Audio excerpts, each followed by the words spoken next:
Welcome to the African History Network show right here on 910 AM, the Superstation, the Future Radio. Hey, I'm your host, Brother Michael Imhotep. It is Tuesday, February 2nd, 2021, and we are live. Hope everybody's doing well today. Well, it's been a very, very busy day. We have a lot to talk about. I've posted a number of articles on our Facebook fan page, The African History Network, The African History Network. And I posted an article from rollingout.com dealing with Snoop Dogg, okay? Hip hop artist, actor, pitch man, Snoop Dogg. And he in this interview that he did, he talks about why he quit rapping about death and violence. Why he quit rapping about death and violence. And it happened after he was acquitted of murder charges. Okay, so we're going to talk about that, and this deals with negative corporate controlled hip hop. This deals with the power of the media and the messages in the music, a number of different things that you've heard me talk about before. So we'll talk about that story. And then I was reading Black Enterprise. I was on Black Enterprise's website, and they have a really good story about a technology program in prisons. Okay. It's a prison program that teaches inmates how to code. A prison program that teaches inmates how to code, teaches them computer coding so they can get a job in technology fields once they are released from prison. And the story originally came from Denver Channel 7, ABC News affiliate in Denver, Colorado. And it actually came out like February 2020, but blackenterprise.com picked up the article because I read the original article as well. So we're going to talk about that also. It's a very good program, it appears. And one of the things they said in the story is that 90% of prisoners are going to be released from prison. Okay. So you want to have programs in place to rehabilitate them and teach them skills, teach them viable skills so they can gain employment when they leave prison. Okay. And this also reduces recidivism. Okay. This also reduces recidivism, which is ex-offenders returning to prison. All right. And I've worked with returning citizens in the past. So, this is something very important. All right. So we'll talk about that story. And then we see that House Democrats filed their brief today in the Senate impeachment trial of former President Donald Trump. The House impeachment managers filed their memorandum today for the Senate impeachment trial of Donald Trump, laying out in the clearest terms yet why they believe Trump committed impeachable offenses and must be barred from running for federal office again. Okay. And in their impeachment brief, they said that it's unmistakable that Trump was responsible for the Capitol riot. Trump's lawyers say that the coming trial is now, and we know that Trump's lawyers are saying that the impeachment trial is unconstitutional, and that his remarks at a rally before the Capitol riot were protected by freedom of speech, which doesn't make sense because you can't incite violence. They know that. That's the best they can do. You can't incite violence. They know that. Okay, but we'll discuss that as well. Then yesterday we didn't get a chance to deal with birthday acknowledgments, birthday shout outs. February 1st was the birth date of the super freak himself, Rick James, right? The super freak himself, Rick James. So we'll talk a little bit about Rick James. We may talk about the Mary Jane girls. I met one of the Mary Jane girls back in 2010. Very interesting story there.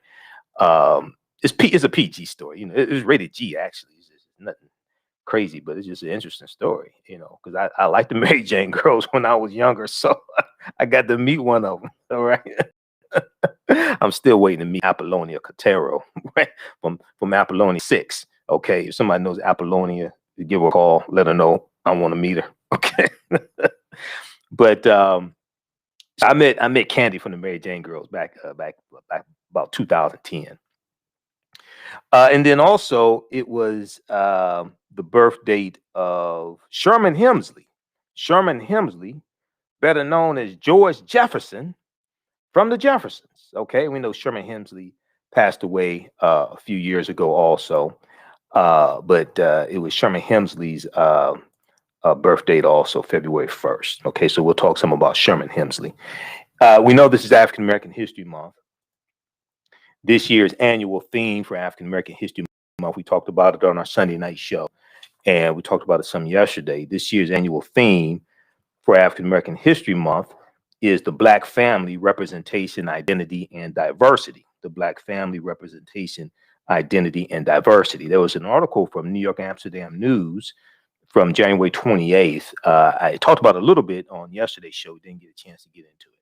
We'll try to squeeze that in today also. All right, now people have been asking about my online course. How's everybody doing? Everybody watching on our Facebook fan page, The African History Network, The African History Network, and my YouTube channel, Michael Imhotep, IMHOTEP. People have been asking about my online course, Ancient Kemet, the Moors, and the Ma'afa, Understanding the Transatlantic Slave Trade, what they didn't teach you in school. So it was going to start up Wednesday, February 3rd, but we're going to push that back to next Monday. Okay, so we'll have a start because I'm still working on it on top of everything else I'm doing. So it's going to start Monday, February 8th, same time, 8 p.m. to 10 p.m. Eastern Standard Time. Email me at ahnshow@africanhistorynetwork.com, ahnshow@africanhistorynetwork.com. Okay, for more information, and we'll let you know how you can register for it. And also at our website, AfricanHistoryNetwork.com, you can register for it there as well. It has the information from the last time I ran the show, but the previous course is archived. So when you register, you can start watching the previous course. You'll automatically be registered for this new one. So it is a 8-week, 16-hour online course that I teach. We deal with thousands of years of history, and we do what led up to the transatlantic slave trade taking place. So it'll be Mondays, 8 p.m. to 10 p.m. Eastern Standard Time, starting Monday, February 8th. And I do a PowerPoint presentation. We have video clips. I have an online school, so we teach it there. I do a PowerPoint presentation. We have video clips, book references, articles. It was about 50 different articles that I referenced. So we take you throughout history. And we deal with the 800-year occupation of Europe by the Africans known as the Moors. We deal with the ancient African presence in the Americas of African people going back at least 56,000 years, even before Native Americans came into existence. And we deal with what led to the transatlantic slave trade taking place. All right. So email us at ahnshow@africanhistorynetwork.com, ahnshow@africanhistorynetwork.com for more information. I'll post a link here also to the online course as well. So this one here has when I did the course in, I think it was 2019, and you can watch it, and then it'll automatically enroll you in the new course offering also. So it's regularly $130. It's on sale $80. You can watch from around the world. We do the class live, and it's recorded, so you can go back and watch it over and over again. And we have a live chat in the class also, so you can ask questions as well. Okay. All right. Now on the African History Network show, we focus on educating, empowering, and inspiring people of African descent throughout the diaspora and around the world, because right now it's corrects wrong behavior. What you do for yourself, what you do to yourself, and what you allow other people to do to you and get away with is based upon what you think about yourself. What you think about yourself is based upon what you have been taught about yourself. What you've been taught about yourself is based upon everything you've read, heard, and seen about yourself. So when you control the radius of a man's thoughts, you can control the circumference of his or her actions, because the mind can't do or teach what it doesn't know. Now, we deal with a number of different topics. Here on the African History Network show, we deal with current events in history, politics, education, economic empowerment, entrepreneurship, love, sex, health issues, and much, much more. Sign up for our email newsletter. Text the word Kemet, Kemet, to 22828. Sign up for our email newsletter. Text the word Kemet, Kemet, to 22828 to sign up for our email newsletter. Also, visit our website, AfricanHistoryNetwork.com, AfricanHistoryNetwork.com. You can sign up for our email newsletter there as well, at AfricanHistoryNetwork.com. All right. Calling numbers 313-778-7600, 313-778-7600 is the calling number if you have a question or comment. We're coming up here on a break in a few minutes here. Let's jump into this first story here. This is dealing with Snoop Dogg, okay? Hip hop artist. And you know, I talked about Snoop Dogg. It was a couple months ago when he came out and he talked about Cardi B and Megan Thee Stallion in their song WAP. And he was talking about it from the perspective of a man about to turn 50 years old, and how that's not a good message for them to send out. Okay, I talked about that on our show, and I'm going to re-air that clip at some point soon and put that together with the panel discussion I did with the sisters dealing with the song WAP. But if we look at this article here from rollingout.com, rollingout.com is a good article from February 2nd, 2021. Snoop Dogg explains why he quit rapping about death and violence. Snoop Dogg explains why he quit rapping about death and violence. And he said that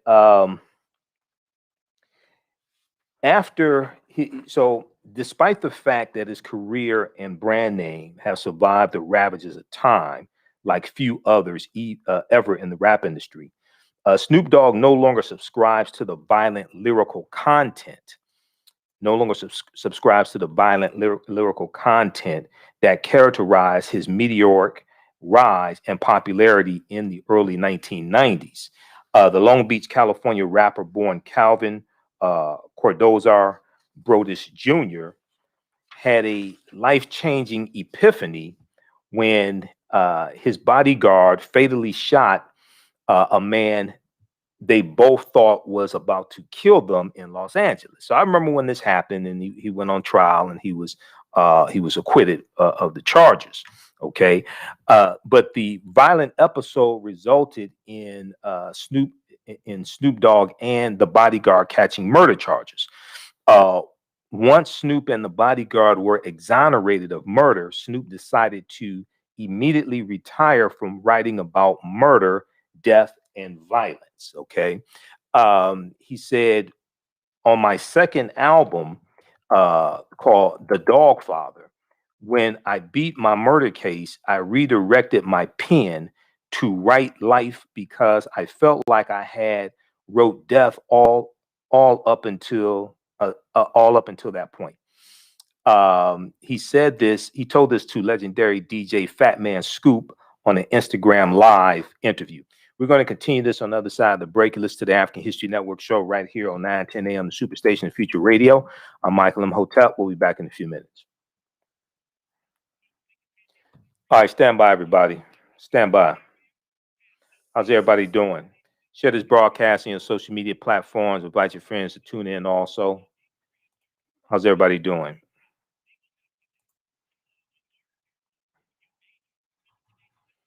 Stand by.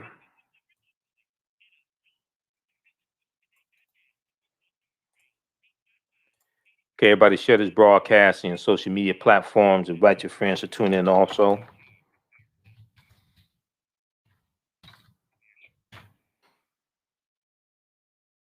Stand by.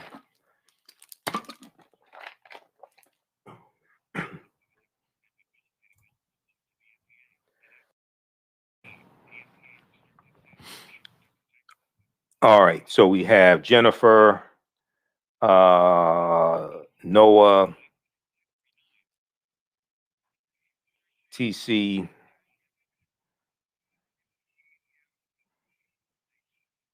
Okay, everybody share this broadcasting on social media platforms. Invite your friends to tune in also.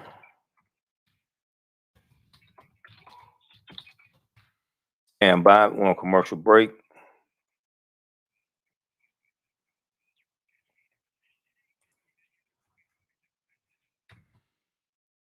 We'll be back from break in a couple minutes here.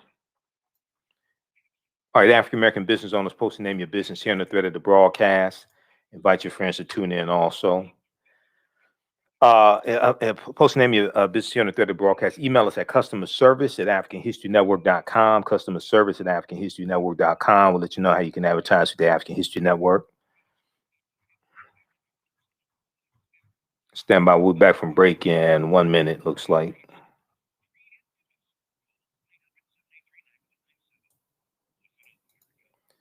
All right, let's see here.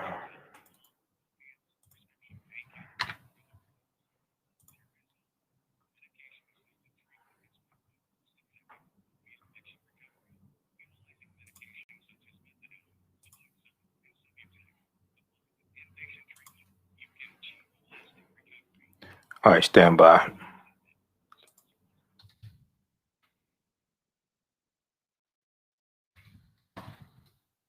Welcome back to the African History Network show right here on 910 AM, the Superstation of Future Radio. I'm your host, Brother Michael M. Hotep. It is Tuesday, February 2nd, 2021, and we are live. Calling numbers 313-778-7600, 313-778-7600. It's the calling number if you have a question or comment. Okay, so right before the break, we were talking about this interview that Snoop Dogg did, and this deals with a change in his career and why he stopped rapping about death and violence.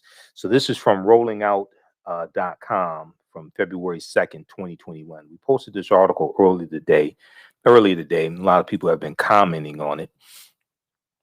Also, those we're broadcasting on our Facebook fan page, The African History Network, The African History Network, and on our YouTube channel, Michael M. Hotep, IMHOTEP. So those watching on our social media platforms, please share the broadcast.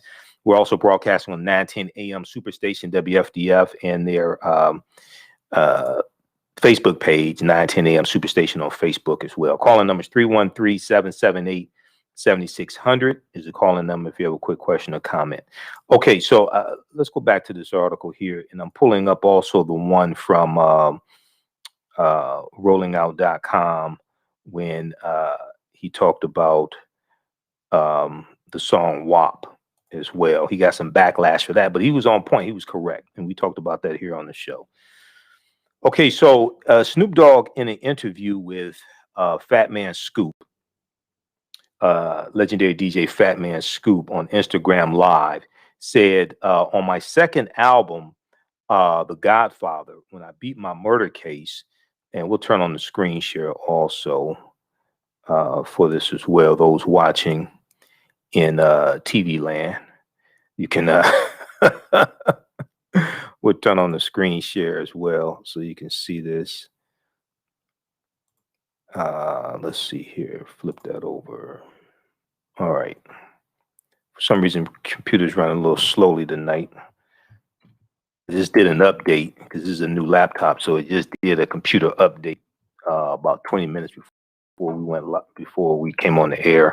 So he said, on my second album, The Godfather, when I beat my murder case, I redirected my pen to write life because I felt like I had wrote death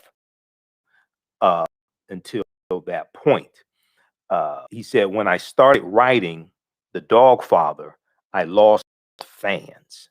When I started writing Dogfather, I lost fans. I lost a lot of homies because they wanted me to keep it gangster after beating the murder case. Okay, nothing like beating the murder case that'll make you realize this ain't, this really could have gone the wrong direction. I really need to change some things here. Ain't nothing like beating the murder case, or, looking at possibly life in prison or close to it. I forgot what the charge was, but it's nothing like dealing with 25 years life in prison to make you really rethink some things. Okay, this example of is that phrase when keeping the real goes wrong, keeping the real goes too far, you going too far with the bit. Okay, habitual line stepper or something like that. You with murder charges, and then and you realize how close you were to going to prison, you realize, you know what, I need to make some changes here. I need to put out a gospel album. I need to make some changes. I know the gospel album came years later, but still, you still did a gospel album, you know. So he said, they want me to glamorize and glorify, but I was like, somebody's life was lost. My life was changed. This is a real situation, Snoop said. I have actual remorse. I feel bad. But he said they want, so, and I don't think it's just his homies that want him to glorify death and things like this. I think it's record executives that want him to glorify death also. So he talks about how he lost fans, how he lost homies because they wanted me to keep it gangster after beating the murder case. They wanted me to glamorize and glorify. Okay. But I was like, somebody's life was lost. Now, the murder charge was the second and most dire warning to eschew the topics of violence and murder in music, two main ingredients of 90s West Coast gangster rap. And I lived through the 90s gangster rap and Tupac and Biggie and you know, them being killed and all this East Coast, West Coast beef, all this nonsense, and white people making money off of it as well. Or white people making money off of this beef. Now, flip. Um, so we have these statements from Snoop, and then the article goes on to talk about a changing epiphany was when. Let me see, just 1 second here. Okay. So he talks about one day, me and my cousin, Daz Dillinger. Okay, and I remember hip hop artist Daz Dillinger also. He said one day, me and my cousin Daz Dillinger were going to the studio, and I had a song in my head called Dave. He said this to Fat Man Scoop. Okay, DAVE, death after visualizing eternity. DAVE, death after visualizing eternity. Let me see, which one is it here? Okay, so he said, so I wanted to write a song about someone that died and came back. Okay, I wanted to write a song about someone who died and came back. At the time, I was gang banging and all kind of stuff, sugar, honey, iced tea. Okay, so my pen made me write "Murder Was the Case." Okay, I remember that song also. "Murder Was the Case" they gave me, which was the story of a gangbanger that got shot and on his deathbed made a deal to get his life back. But he crossed God and he ended up losing at the end. Okay. Ironically, not long after Snoop began writing on his sophomore album, the two towering pillars of rap, Tupac Shakur and Christopher Notorious B.I.G. Wallace, Notorious B.I.G. Chris Wallace, were gunned down within 6 months of each other. Both icons frequently rapped about dying and violence. Furthermore, Biggie Smalls, Notorious B.I.G., only 2 albums were eerily titled Ready to Die and Life After Death. Not long after Tupac and Biggie were murdered, Dr. Dre made his tumultuous break from Death Row Records, and Snoop also hit the exit ramp, signing with Master P's No Limit label, and Snoop never looked back. Watch the No Limit Chronicles on BET. Watch the No Limit Chronicles, because in the No Limit Chronicles, number one, it deals with how Master P built this empire, No Limit Records, okay, and which was phenomenal.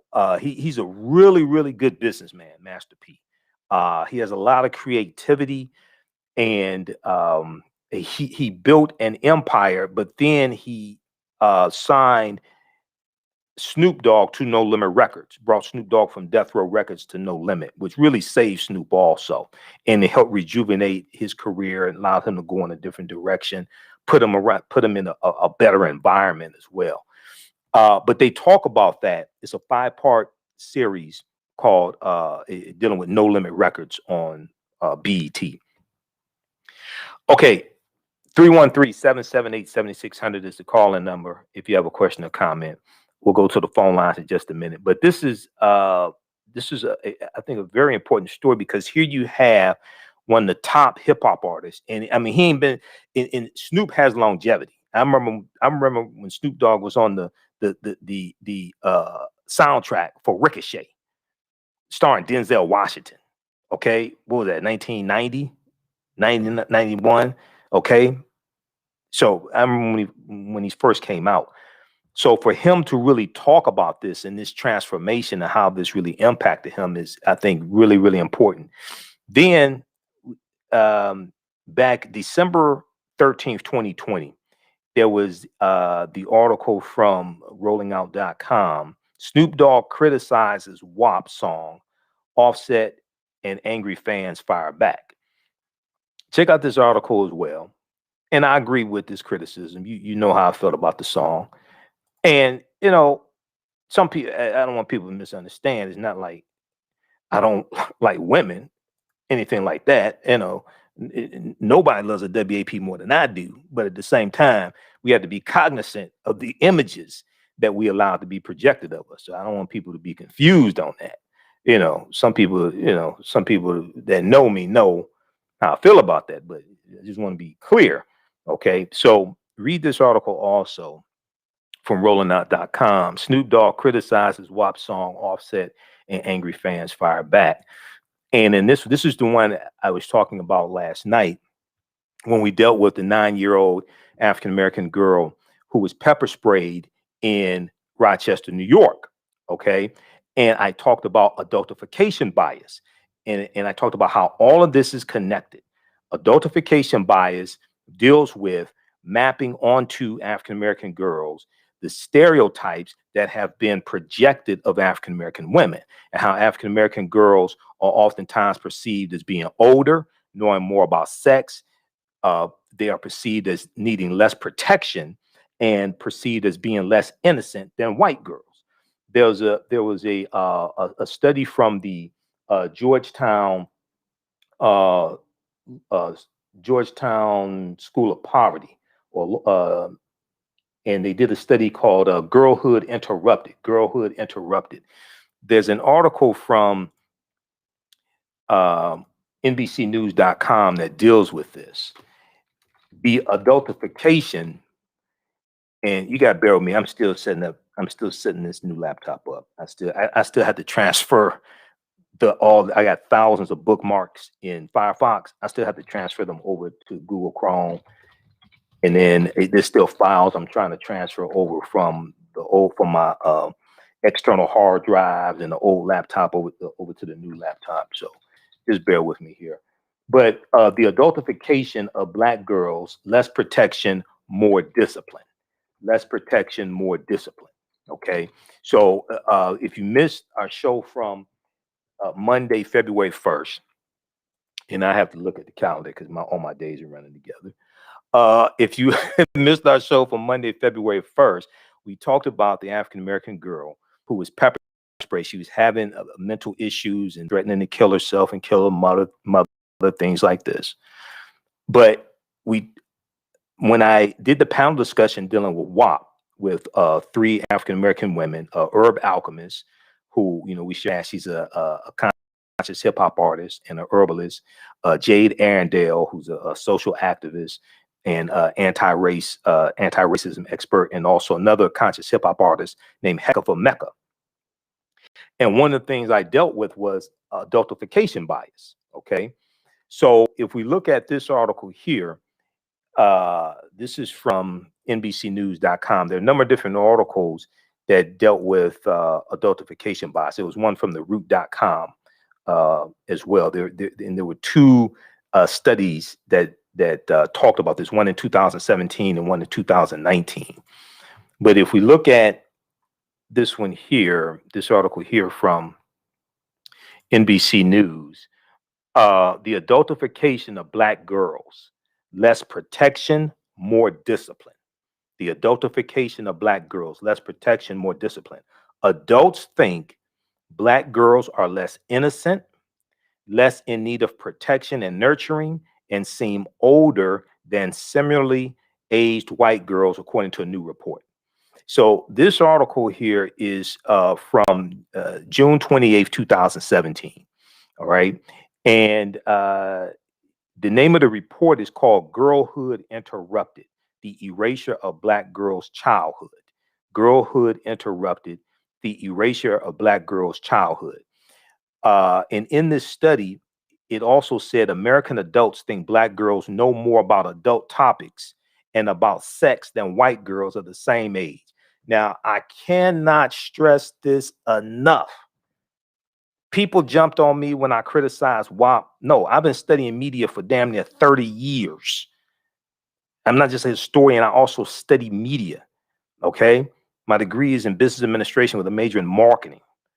The foundation of marketing is psychology. I've been studying media for almost 30 years. When you look at this study, okay, and you tie this into the dehumanization of African American girls and African American women and the hypersexualization of African American women and African American girls, we can trace a lot of these conceptions and stereotypes back to slavery and the commodification of the sexuality of African American women and them being raped and African American girls being made to breed. When you check out this study here called Girlhood Interrupted, the Erasure of Black Girls' Childhood. In the study, one of the things it said is that American adults think Black girls know more about adult topics and about sex than white girls of the same age.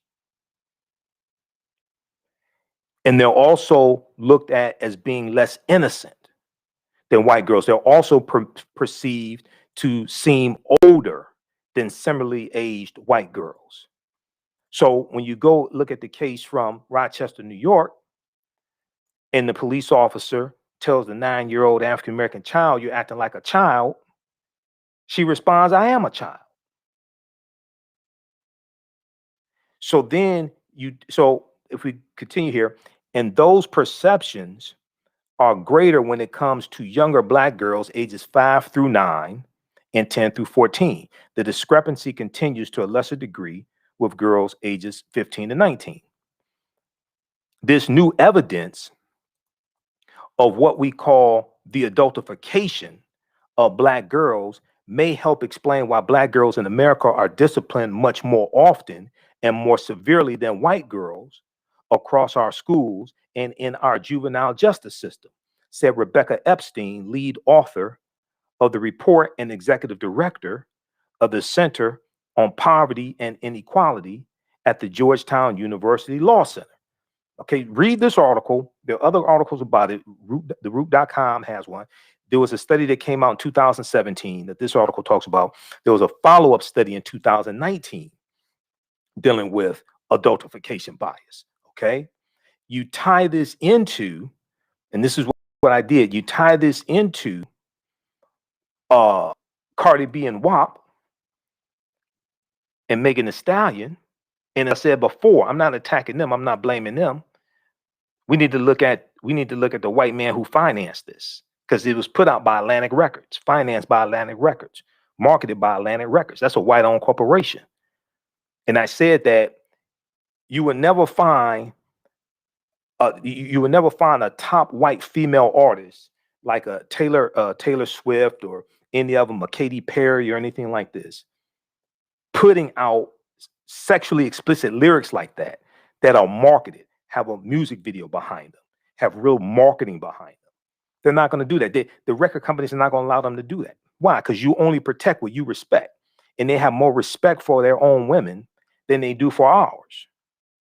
You're not going to have them with a song that has a bass line that says there's some whores in this house. Okay, repeated over and over and over again. You only protect what you respect. You compare. You put this together. Racism is a system of advantage and privilege distributed based upon race that comes out of the ideology of European white supremacy. You connect this with adultification bias. You connect that with the abduction of African American girls and women, about 64,000 African American girls and women missing. It's all connected. If we go and we look at, R. Kelly and Surviving R. Kelly, you watch that documentary. Chance the Rapper is in that documentary. I like Chance the Rapper. Chance the Rapper said, and there was an article, I think, from BET.com that talked about his interview for the documentary series. Chance the Rapper said, maybe I did not believe the women because they were black women. Maybe I did not believe the women because they were black women. When you go look at the original court case on the child pornography charges against R. Kelly from years ago, and they interviewed a lot of the jurors. The jurors were talking about how they didn't believe the women and how some of them didn't like the women and how some of the women were dressed and different things like this. So all of this is connected. Let's go to the phone lines. Let's go to line one. We have Judith on line one. Judith, hey, thanks for holding. Tell us where you're calling from. Welcome to the African History Network show. Do we have Judith on line one? We have anybody on line one? Whoever we have, let's just go to Shakita. Okay, you call back in, Judith. Sorry about that. And then, as I talked about yesterday, see, that's why there was a petition going around, and you had a lot of white people signing the petition, trying to get Kylie Jenner digitally removed from the video WAP. They did not think Kylie Jenner belonged in that video. The reason why was, like I said, you only protect what you respect. They thought too highly of Kylie Jenner for her to be in that video. You let those Negroes do that. That's for them. You don't need to be in that video. We need to rescue you. We need to rescue you digitally out of that video, out of that horror show. Once again, I'm not attacking Cardi B or Megan Thee Stallion. They're being used. But I know the executives at Atlantic Records know better. The reason why I know better is because they would never let a white woman do that. They would never let a top white female artist do that. That's because they know better. All right, let's go to the next story here. So check out these articles here. Snoop Dogg explains why he quit rapping about death and violence. And I've seen an evolution of Snoop Dogg over the years. I've seen an evolution in him. So that's good. Now, I don't know if he does, maybe he does. I hope he mentors younger hip hop artists so they don't make the same mistakes and put all this garbage out here and violence and things like this. Okay? Because we're the ones they're experimenting on with the music. See, it's one thing for you to go through something and you evolve, but you don't have access to millions of people, and you can't disseminate messages that influence the way people think, feel, act, and ultimately behave. You can't tell me that they don't have an influence on the way people think, feel, act, and behave. Otherwise, they wouldn't have multi-million-dollar endorsement deals for Doritos and soft drinks and fast food and clothing lines. So you can't tell me, my degree's in marketing, you can't tell me that they don't influence the way people think, feel, act, and behave, and you have product placement taking place right in the music videos for Ciroc vodka, for Hennessy, for all types of clothing and things like this. The psychologists and the marketers understand this, that a lot of people don't understand how they're being manipulated. I understand it. I know it when I see it. I mean, I understand it. This is why I've been studying media for 30 years. Okay, so I hope he's mentoring, and he may be, I don't know, but I hope he's mentoring younger artists so they don't make the same mistakes. Male and hopefully female artists also. Okay, next story. So I saw this. We're gonna go to this clip here from Denver Channel 7, Shakita. I saw this article from blackenterprise.com, and this from February 2nd, 2021. We posted this on our Facebook fan page, The African History Network, The African History Network. And this article deals with a program at a prison, San Quentin Prison. The program is based in San Quentin Prison. And what it does is it teaches prisoners coding so they can get jobs in technical fields when they leave prison, and also cuts down on recidivism, which is extremely, extremely important. Okay. I worked with returning citizens in the past. Most of them don't want to go back to prison. But in addition to them needing a second chance, sometimes a third chance, but in addition to that, they need viable skills. They need viable skills so they can they can gain employment, okay, and have some type of career. So Black Enterprise has this article, program teaches prisoners how to code so they can get tech jobs once released. Now, the name of the program is called The Last Mile. The Last Mile, not to be confused with the Green Mile. That's Michael Clark Duncan. Okay, but it's called it's called The Last Mile, and it's a prison rehabilitation program based in San Quentin, Florida. It offers prisoners free training on how to code, how to write computer code, how to code, so they can write computer programs, things like this. Now, this equips them with the training they need to get a job more easily once they are out of prison. Now, Jason Jones is a software engineer who teaches computer coding to prisoners through remote communication. He told Denver Channel 7 News, quote, "At the last mile, we are using technology to try and solve mass incarceration. At the last mile, we are using technology to try to solve mass incarceration." Now, those who finish the program, once released from prison, will be connected with tech companies such as Slack, Facebook, and even Google. Jason Jones himself was a product of the program. He belongs to the almost 100 graduates who had a zero recidivism rate, which is fantastic, compared to the 83% recidivism rate in the whole country. All right, so I'm going to go to this clip here, but check out this article here from blackenterprise.com. Program teaches prisoners how to code, and we're going to bring it up here. Program teaches prisoners how to code so they can get a tech job once released. Let's go to that clip from Denver Channel 7, Shakita. More than 2 million people in America. According to the Department of Justice, 650,000 will get out this year.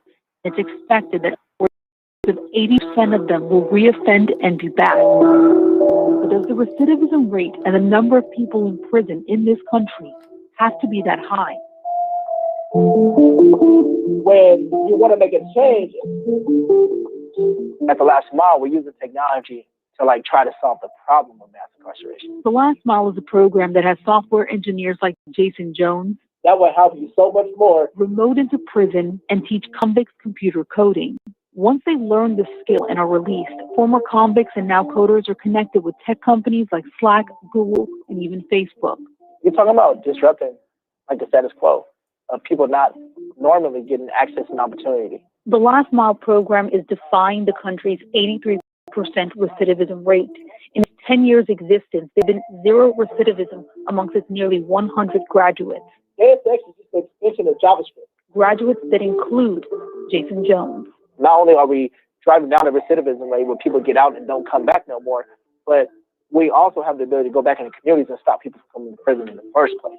What the last mile has shown is that change is possible. Beverly Parenti and her husband, Chris Redledge, founded the Last Mile program at one prison in California, and now it's in several across 5 states.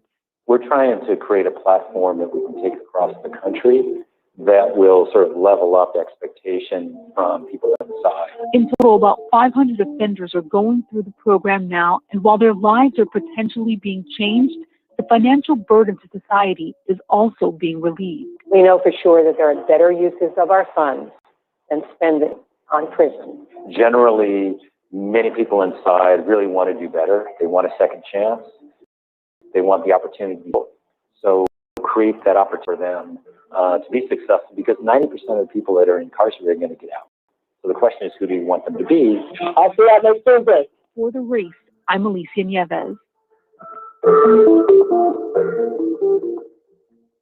All right, pause it right there, Shakita. Thank you. Okay, so check out this article from blackenterprise.com. Once again, now this sounds like a really, really good program that is producing results also. These are the types of programs that have to be duplicated and replicated across the country. These are the types of programs, okay? Because 90%, in some stats I've seen say 95% of people in prison are going to get out. Now, what are they going to do when they get out of prison? So the Last Mile, founded by Chris Redledge and his wife Beverly Parenti, was launched. Since then, hundreds of incarcerated people have been taking on the program, benefiting from their potential life transformation. More than that, the Last Mile intends to relieve the financial burden spent on prison. The estimated cost, the financial burden spent on the prison. Okay, the financial burden that the prison encounters in facilitating this program. The estimated cost to house a prisoner in California is about $75,000 a year, but it only costs about $5,000 for a prisoner to go through the program. Okay, and let me see something here. Only costs about $5,000 for a prisoner to go through the program. And this, okay, just a second here. This is running slowly for some reason. At first, the budget for the program came from Redledge and Parenti themselves. Now they have support from corporate partnerships and state funding. Okay, so when you have a program like this, and there are others, this is not the only one, of course, but when you have a program like this that can reduce recidivism and give them viable skills, then that's something that should be supported. And that's something that many taxpayers would say, hey, this makes sense to support. Okay, so at first, the budget for the program came from Redledge and Parenti only. Now they have gained support from corporate partnerships and state funding.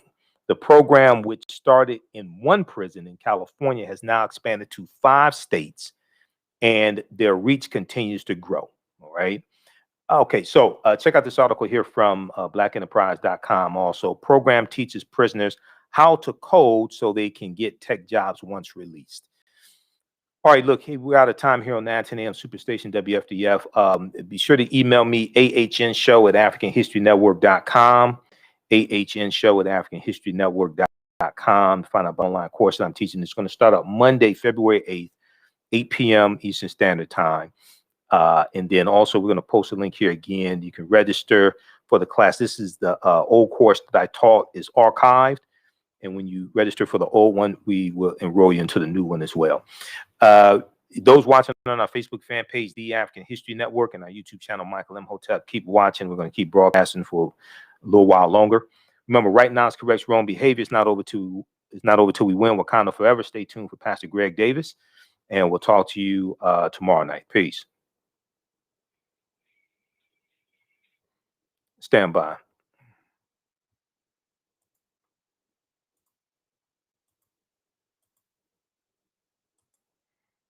All right, stand by, everybody. All right, how you doing, Greg?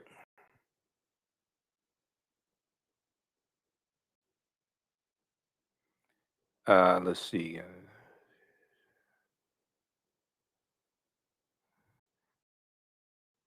Let's see. All right, stand by.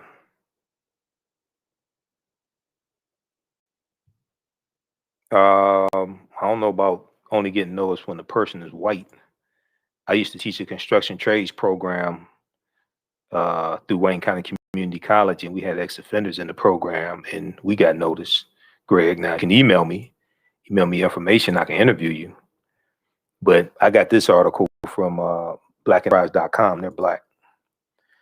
All right, let's see here. Okay, I want to go to this next story, and we're going to post the information from our online course once again here. Let me find that. So everybody share this broadcast on your social media platforms. Invite your friends to tune in also. Follow us on our Facebook fan page, The African History Network, The African History Network, and our YouTube channel, Michael M. Hotep, IMHOTEP.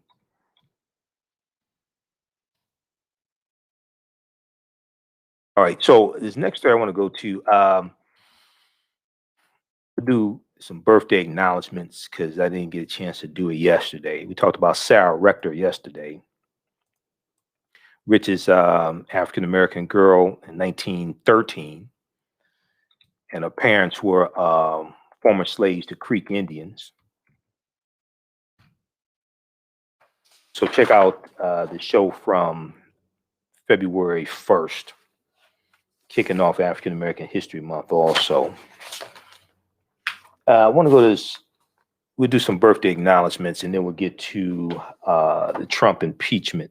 The Trump impeachment managers, the House impeachment managers filed their memorandum for the Senate trial starting up the week of February 8th. So that's going to start up next week. So we didn't get a chance to do birthday acknowledgments yesterday. February 1st was the birthday of Sherman Hemsley, Rick James and Sherman Hemsley. Okay. Now, many people remember Sherman Hemsley as George Jefferson, right? From the Jeffersons. And then also Deacon Fry on the TV show Amen. So Sherman Hemsley portrays George Jefferson on the CBS television series, first on All in the Family, and then on the Jeffersons. He also portrayed Deacon Ernest Fry on the NBC series Amen, and B.P. Richfield on the ABC series Dinosaurs, the cartoon. Okay, he did the voice of the character. For his work on the Jeffersons, Sherman Hemsley was nominated for a Golden Globe Award and an Emmy Award. He won an NAACP Image Award also. That was some information from the National R&B Music Society. So he was born February 1st, 1938. February 1st, 1938. He died July 24th, 2012. Okay, Sherman Hemsley. And let me see, can we pull this up here?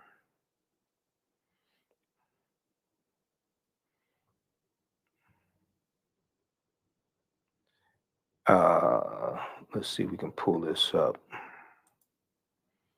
because everything's running slowly for some reason. Okay, so you had Sherman Hemsley born February 8th.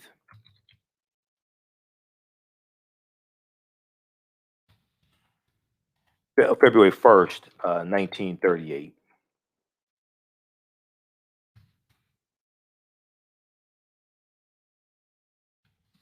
I'm gonna pull this up, and I had the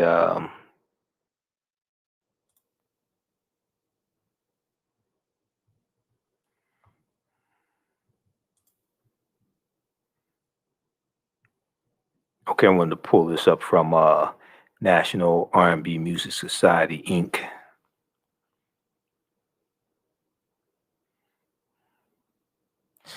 And then also it was the birthday of Rick James as well. So we'll talk some about Rick James also. Let me see if I can pull this up here.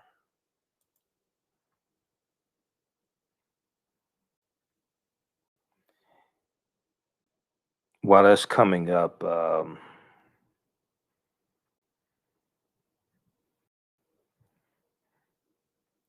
now the February 1st was also the anniversary of the death of Don Cornelius, Donald Cortez Cornelius, born September 27th, 1936, and he died February 1st, 2012. And he took us on the hippest trip in America. He was the creator of Soul Train. And I remember watching Soul Train in the 1970s. And, you know, so I mean, Soul Train was cool. And then you had the commercials for Soul Train. Also, you know, you had the commercials that aired during Soul Train. You had the one guy, um, he had I think it was an afro that he had. It wasn't Jerry Curls. I think it was an afro. And his afro was messed up, and he was looking in the mirror, and Frederick Douglass was looking back, and I'm talking to him, telling him what he needs to do to fix his afro or something like that, the products he needs or something like that, right? So he had all these type of commercials, Afro Sheen and things, you know. It was an empire that Don Cornelius built up. And I watched some of the TV show dealing with Soul Train, American Soul on BET. You know, I've watched some of that. I know a lot of it is fictitious, but it I think there's some truths in there also. Okay, so we have Sherman Hemsley, and let's turn the screen share on. And just bear with me because the computer's running slowly. I think it's because of the software update I just had to do. This is a new laptop, and I just did a software update about 20 minutes before we came on the air. I had to reboot the computer. All right, Nateri, how you doing, Nateri? Okay, so Sherman Hemsley, right? George Jefferson. Now there was also from Soul TV, they had information about Sherman Hemsley as well, and I want to pull that up. Just bear with me. I'm pulling that up on my phone, so I did not get a chance to print it out. Yeah, here we go. They have more information. So yeah, as I said, he was born February 1st, 1938, died July 24th, 2012. Now, he was known for his roles as George Jefferson and Deacon Ernest Fry. Hemsley also played Judge Carlson Robertson on the NBC series The Fresh Prince of Bel-Air. I remember him on The Fresh Prince of Bel-Air, okay? And he was kind of like an adversary of Uncle Phil. For his work on the Jeffersons, Sherman Hemsley was nominated for a Golden Globe Award and an Emmy Award. He also won an NAACP Image Award. Now, in his early years, Sherman Hemsley joined the United States Air Force, where he served for 4 years. On leaving the Air Force, he returned to Philadelphia, where he worked for the United States Postal Service during the day while attending the Academy of Dramatic Arts at night. He then moved to New York, continuing to work for the post office during the day while working as an actor at night.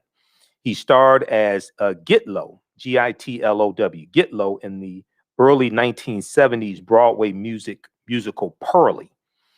While Sherman Hemsley was on Broadway with Pearlie, Norman Lear called him in 1971 to play the recurring role of George Jefferson in his new sitcom called All in the Family. And All in the Family was groundbreaking television. I mean, we may look at it today and you say, oh, this, they're talking about this, they're talking about the war, they're talking about, LGBTQ and the things like that. They didn't even call it LGBTQ then, they just called it gay. They're talking about this, but back then, because All in the Family, that debuted, I think it was like 1969. It's late 60s, then goes to early 70s in the 80s. So back at that time, oh my God, this is groundbreaking TV. This is shocking. Okay. So Sherman Hemsley joined the cast 2 years later. The characters of Sherman Hemsley and co-star Isabel Sanford were supporting occasional roles on All in the Family, but were given their own spin-off show, The Jeffersons. They moved on up to a deluxe apartment in the sky. Okay. Theme song written by Janae Dubois, who was Walona Woods on Good Times. So The Jeffersons, so this was 2 years after Hemsley made his debut on the sitcom. The Jeffersons proved to be one of Norman Lear's most successful series, enjoying a run of 11 seasons through 1985. Now, the problem was the Jeffersons were not given a finale show. The Jeffersons were not given a finale show, which is the height of disrespect. They were on for 11 seasons, and they just ended abruptly. And actually, on TV One Unsung, okay, on TV One Unsung Hollywood on TV One, they do an unsung on the Jeffersons. I still have it recorded, and they talk about when the show was canceled, and it said the cast: Sherman Hemsley, Isabel Sanford, Marla Gibbs, Florence Johnston. They learned that the show was canceled by reading about it in the newspaper. They learned that the show was canceled by reading about it in the newspaper. Okay, the show was on for 11 years and was not given a half-hour finale show. This is how they treated African Americans then, and somewhat now. It's a little better now, but especially back then, this is how they treated them. The same thing happened with the TV show Girlfriends. If I remember correctly, Girlfriends was on 8 seasons, and they did not get a season. They did not get a series finale or anything like that. They just canceled the show. It was a number of our shows they did this like. They did that too. The show.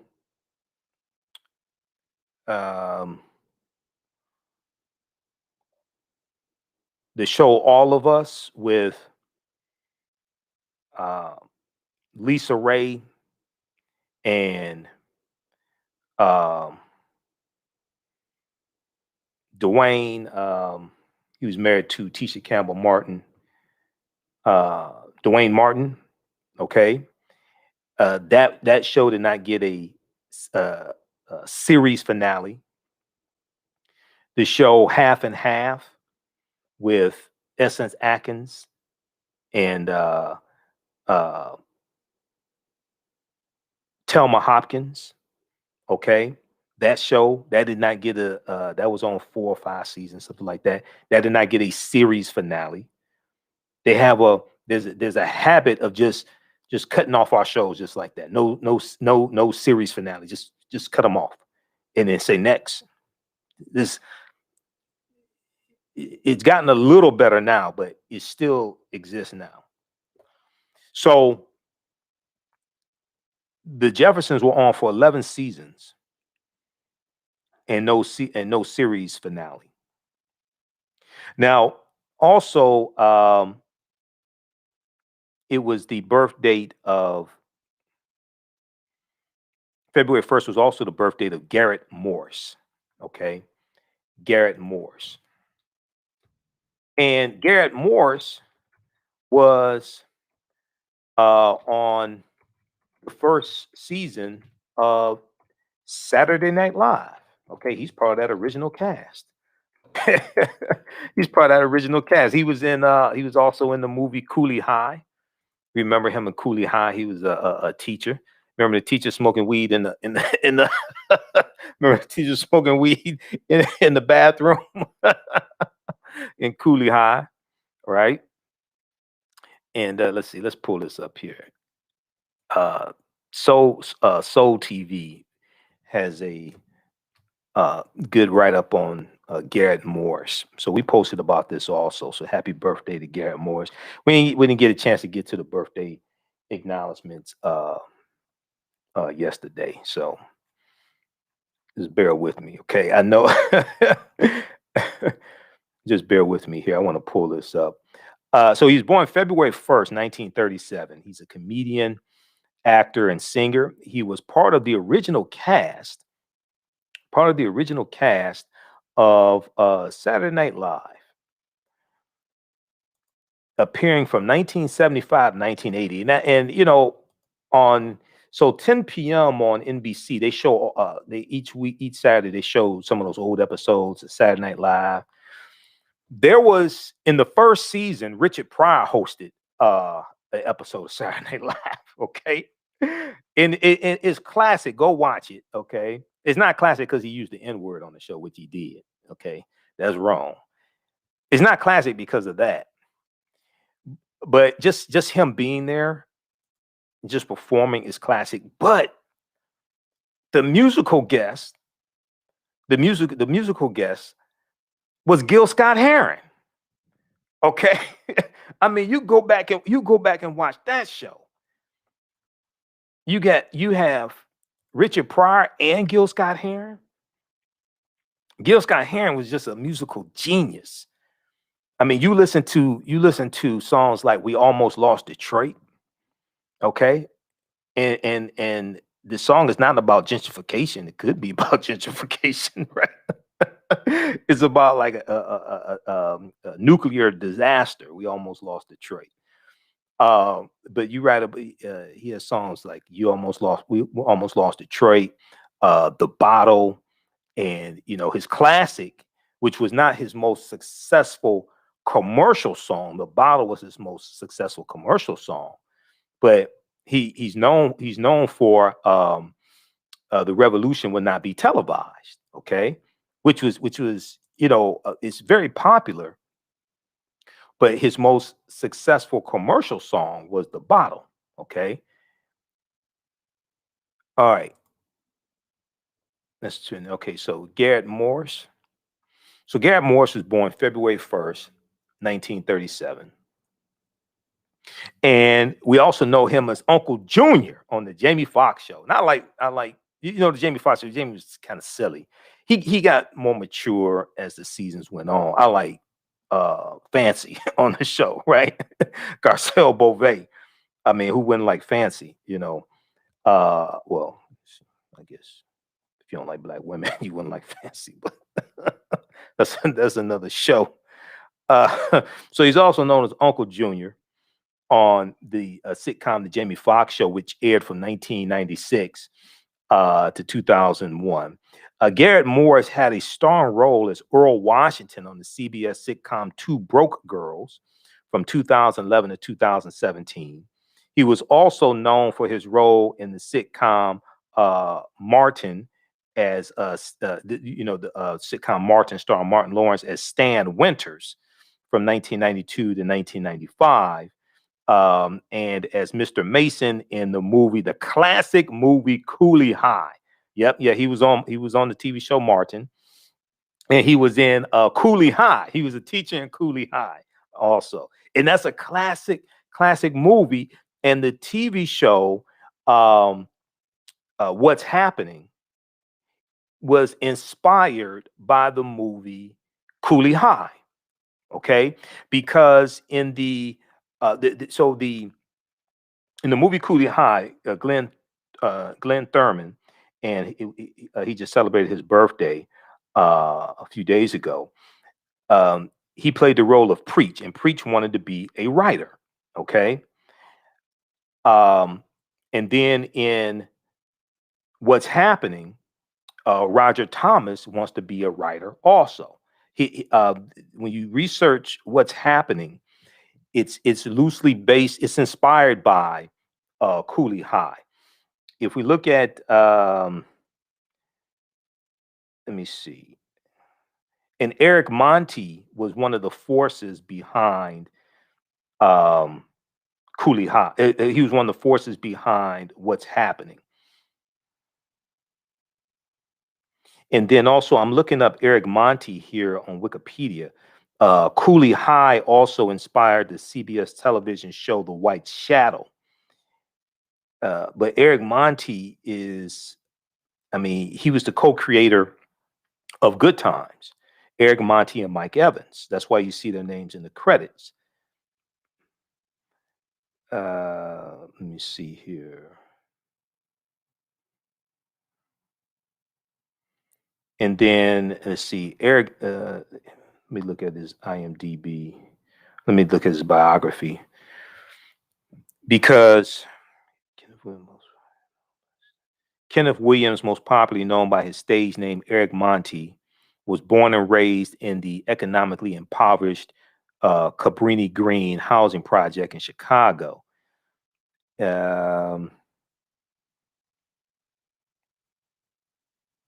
Okay, Eric Monty was befriended by a fellow actor named Mike Evans in 1971.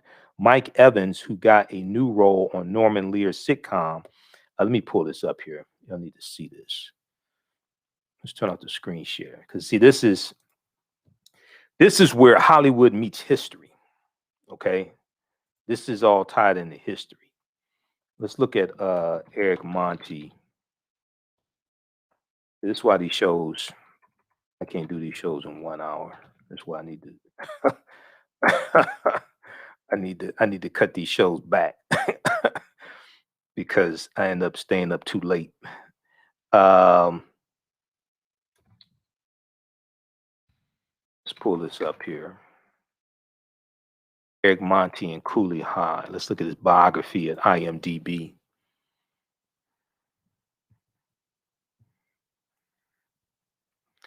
All right. Let's blow this up here. There's a lot of history when you study the TV show Good Times, and you study Eric Monty and Mike Evans and Norman Lear and the Jeffersons, all this. All right.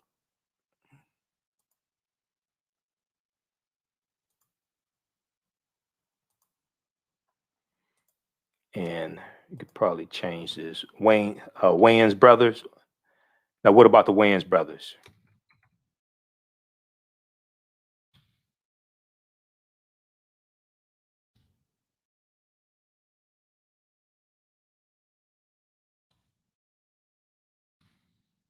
Let me type this caption.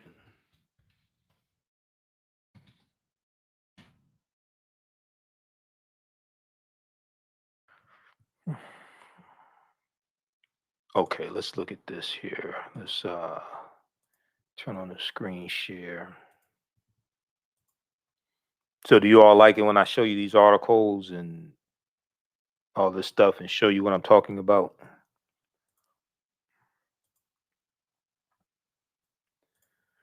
Okay, so Kenneth Williams, most popularly known by his stage name, Eric Monty, was born in the economically impoverished Cabrini Green project in Chicago. And see, that's why, that's where Good Times is set as well, in the Cabrini Green projects also.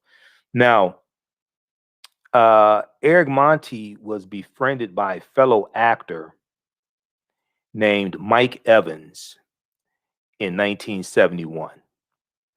Mike Evans, who got a new role on Norman Lear's sitcom All in the Family, was impressed by Eric Monty and asked Eric Monty to help expand his role on All in the Family. Eric Monty wrote a script, submitted to Norman Lear. Lear was impressed and hired Eric Monty as a writer on the show. Eric Monty pitched an idea to Norman Lear of an entrepreneurial African-American Black man named George Jefferson to be added to All in the Family.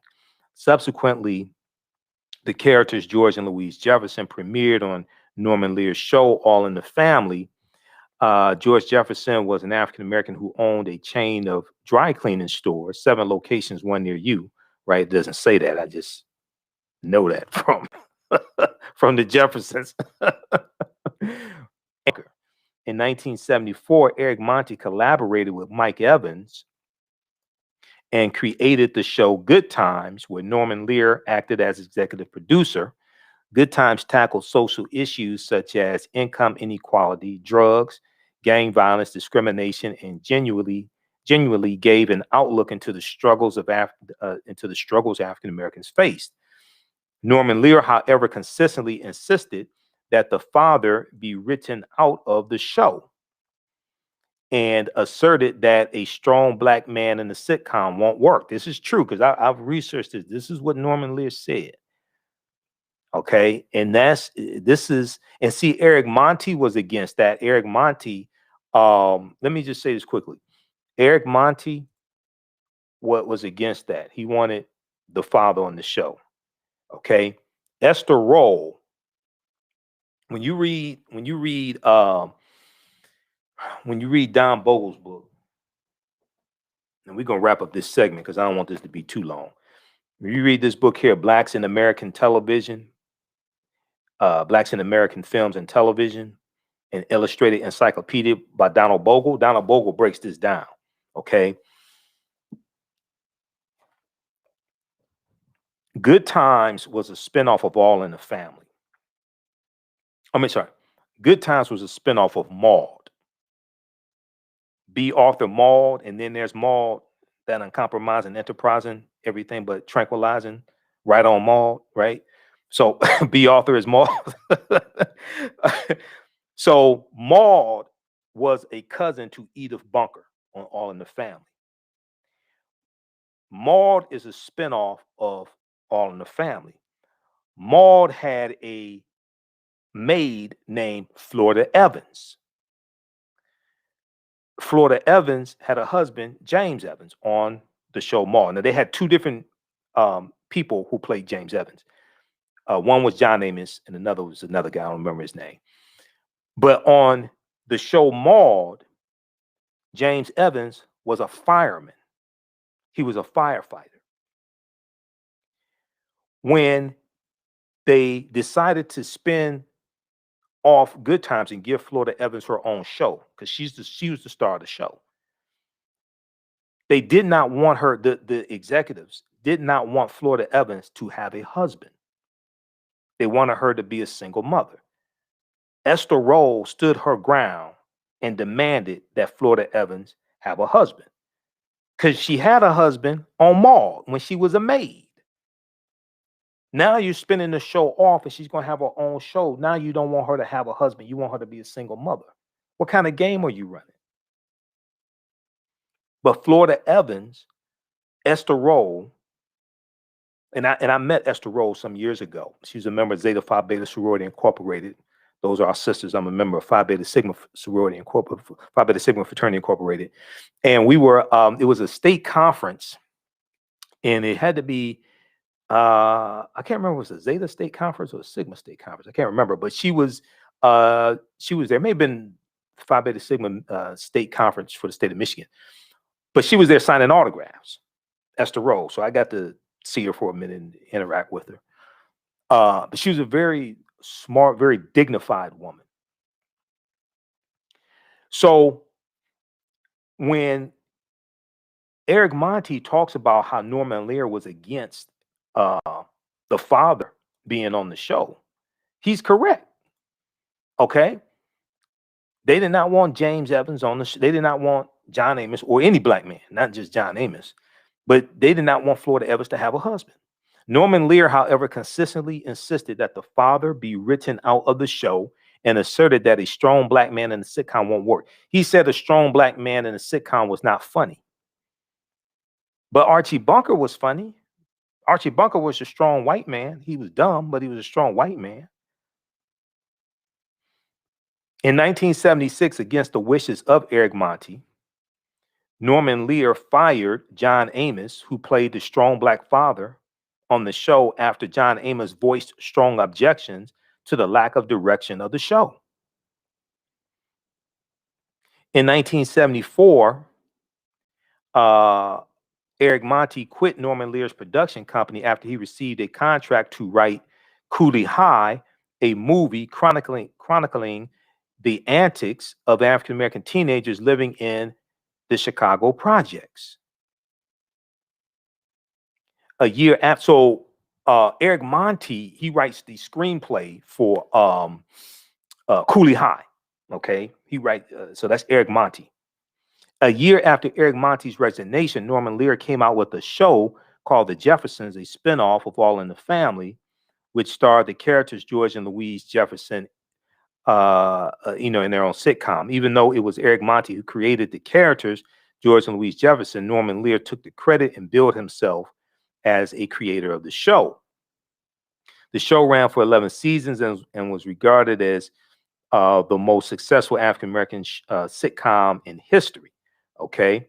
I'm not sure it's the most successful. I'm not sure if it's most successful. Maybe the most successful at that time. I'm not sure if it was more successful than The Cosby Show. The Jeffersons paved the way for shows like The Cosby Show, which also chronicled the adventures of an upper middle class African-American family. With the success of the 1975 movie Cooley High, a sitcom adaptation then followed in 1976 called What's Happening. What's Happening became the first African-American teen sitcom to break into the Nielsen ratings. All right. So read more about Eric Monti here. Check this out. This is bio at imdb.com. Now, I've heard that some people dispute some aspects of his bio, things like this. Saying so when it comes to well, I'm not. I think some of the dispute comes when it comes to taking credit for maybe the creation of the show Jeffersons or something like that. It may be a little gray area somewhat, but he did do a lot of this. Okay, the reason why I said it because I talked to his former business manager years ago when I was the first interview I did with Bernadette Stannis, who's Thelma Evans from Good Times. I did a lot of research on the show Good Times, which then took me to research Eric Monti, and I came across the phone number of his former business manager. I called her and talked to her. I forgot her name. I got to go through this. That was probably 10 years ago. Well, 7 years ago, something. So I talked to her. She gave me some background information, things like that. So that's why I say this. Some of that stuff take with a grain of salt. But Eric Monti did a lot. Eric Monti, can't take that away from me. Eric Monti did a lot. All right. And one of the things Eric Monti wanted to do was he wanted to write scripts and movies and TV shows that were non-stereotypical, that were empowering for African Americans, that showed us in a positive light. Okay, that's something that he wanted to do. Let me see something here. Okay, so we have that also, and then Garrett Morris. How's everybody doing? All right, hey, if you like this type of information, also you can donate to the African History Network. $ the AHN Show through Cash App. $ the AHN Show through Cash App, also through PayPal, paypal.me/the AHN Show. PayPal.me/the AHN Show. This helps us to stay on the air 6 days a week, keep doing the research, keep broadcasting, pay some of the bills, etc. Okay. And at our website, AfricanHistoryNetwork.com, click on the yellow donate button as well. All right. Okay. Now, February 1st was also the birth date of the #1 super freak himself, legendary Rick James. Okay. So, and I remember when the song Super Freak came out back in, like, it was 1980, something like that. Oh my God. I mean, they'd be. I mean, back then, I mean, we'd be shocked if you. I mean, compared to the stuff that's out now, Super Freak was tame. You know, compared to the stuff that's out now. I mean, oh my god. But you know, hey. All right, so he's born February 1st, 1948. And he passed away. Remember when he passed away? Uh August 6, 2004. Okay. And let me post this here.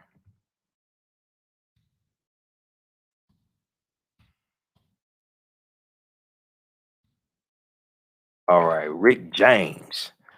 And I mean, there were a lot of people you know, who were musically influenced um by Rick James.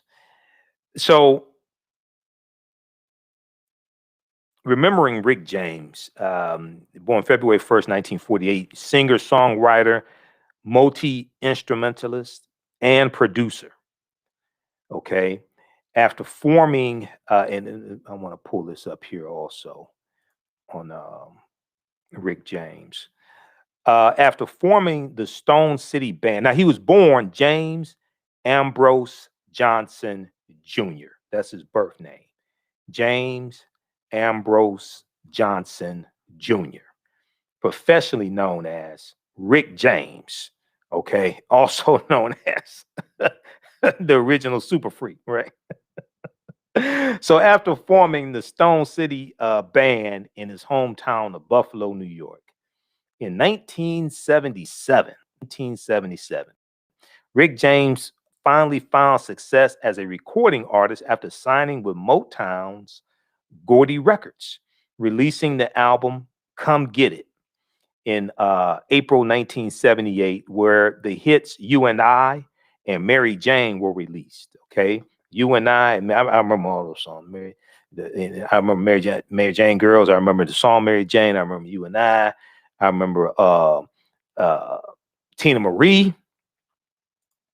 Um, and you know, and Tina Marie has some that's Tina Marie was bad.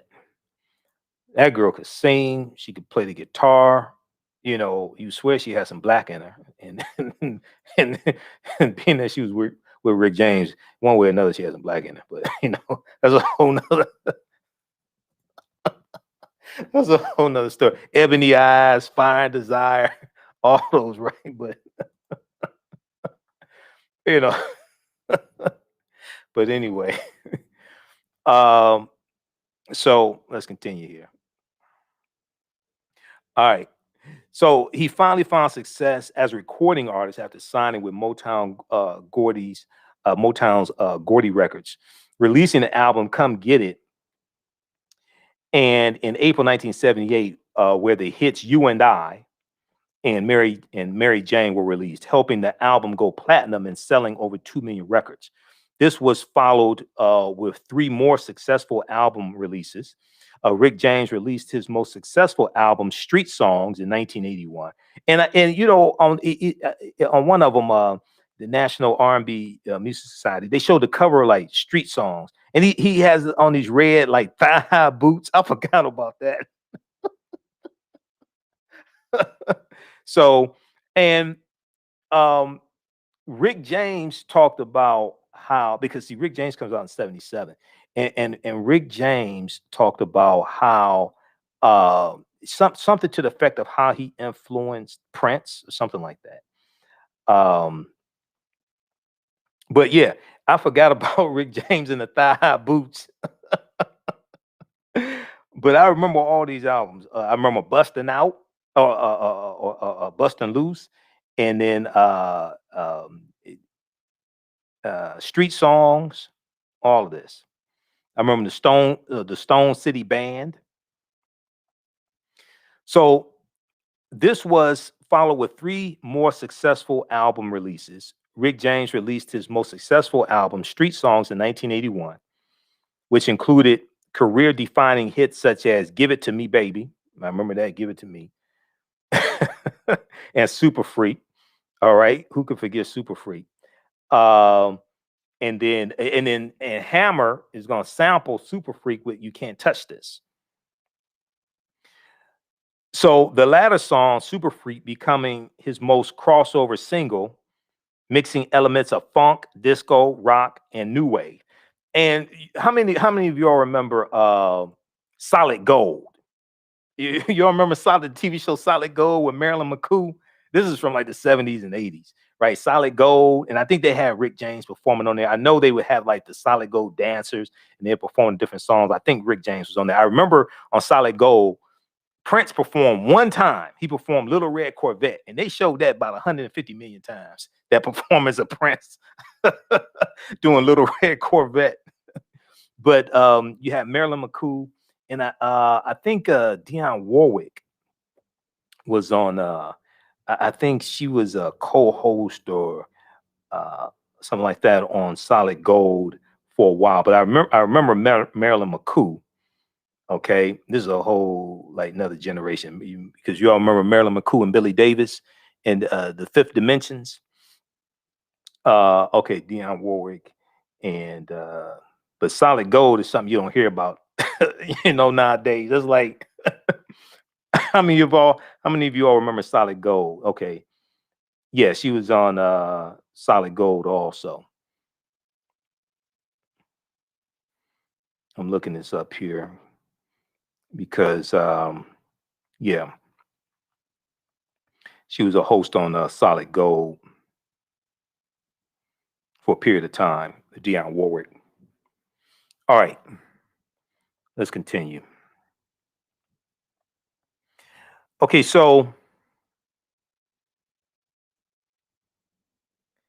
Super Freak was his biggest crossover single, mixing elements of funk, disco, rock, and new wave.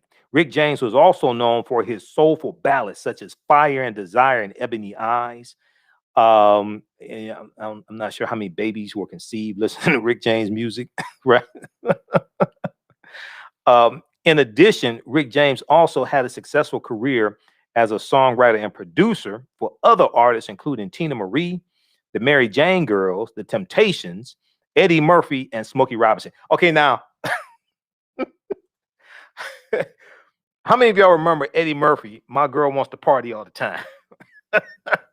Because Rick James is in the video. I think Rick James is in that video. But I remember reading in Black Beat magazine and Right On magazine. Okay, this from like the 80s. All right, y'all remember Black Beat and Right On, and they used to have Michael Jackson on the cover.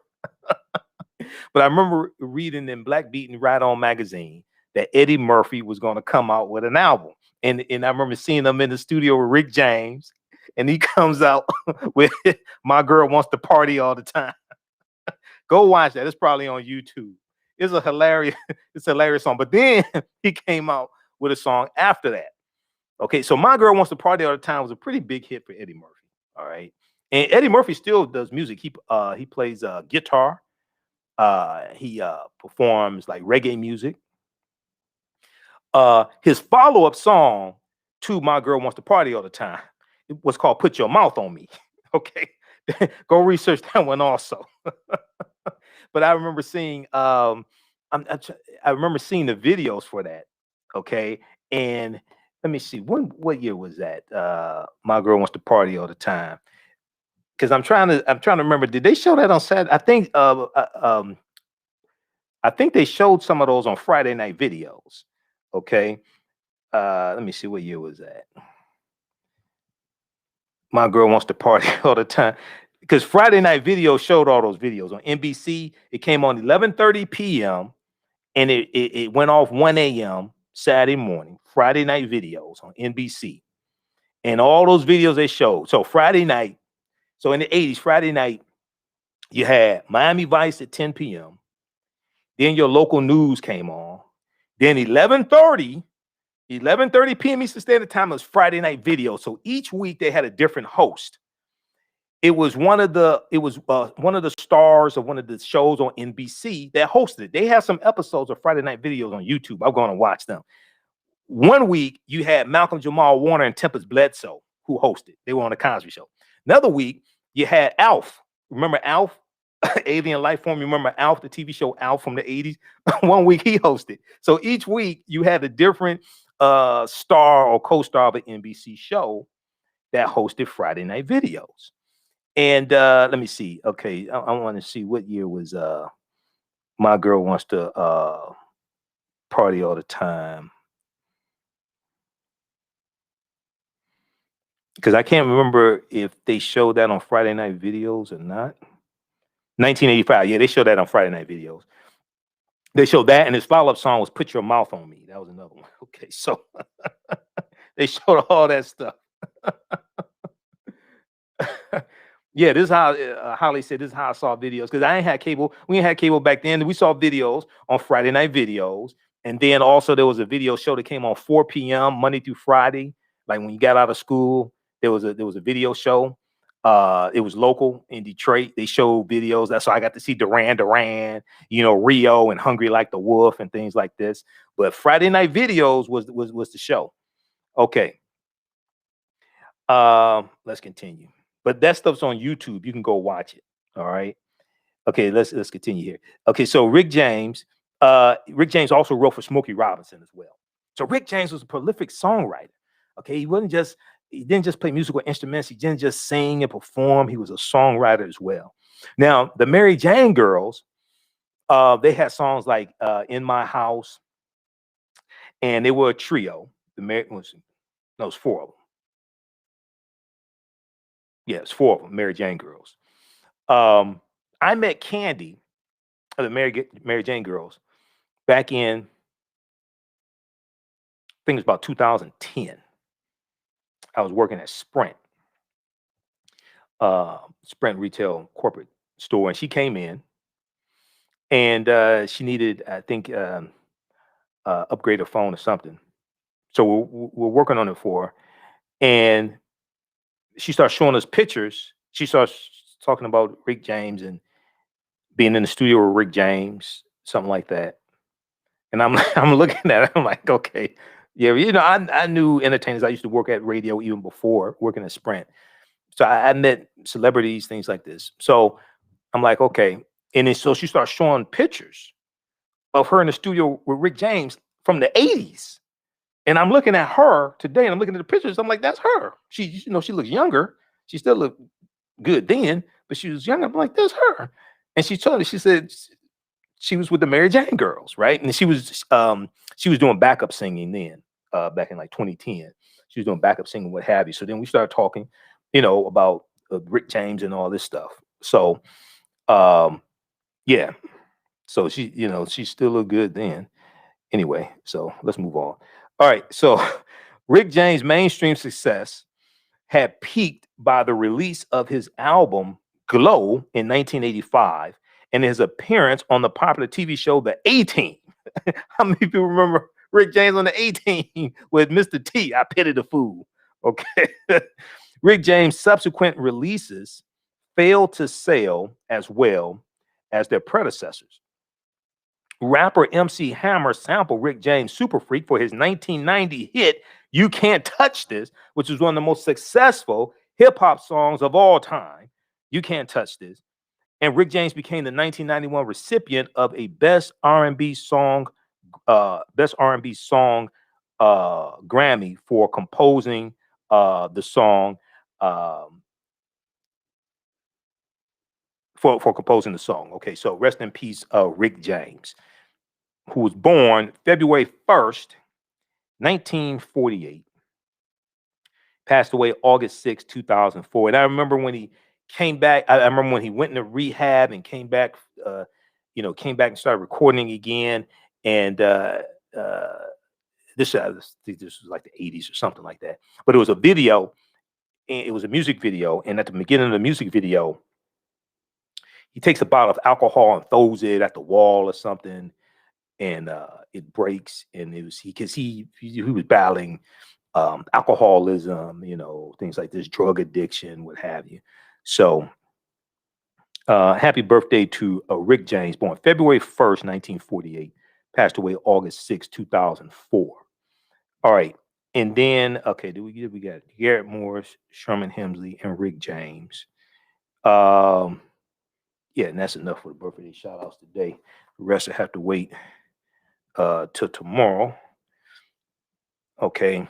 Now, um, lastly, let's look at the impeachment trial of Donald Trump. Okay. There's a and how's everybody doing on YouTube and on Facebook as well? Everybody share this broadcasting on social media platforms. All right.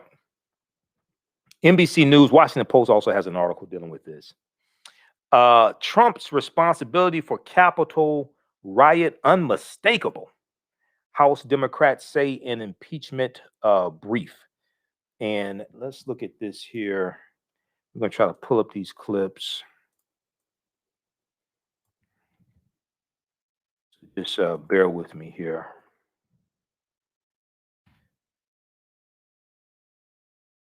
And so last week, I think it was last week, we talked about the birth date of Zara Cully.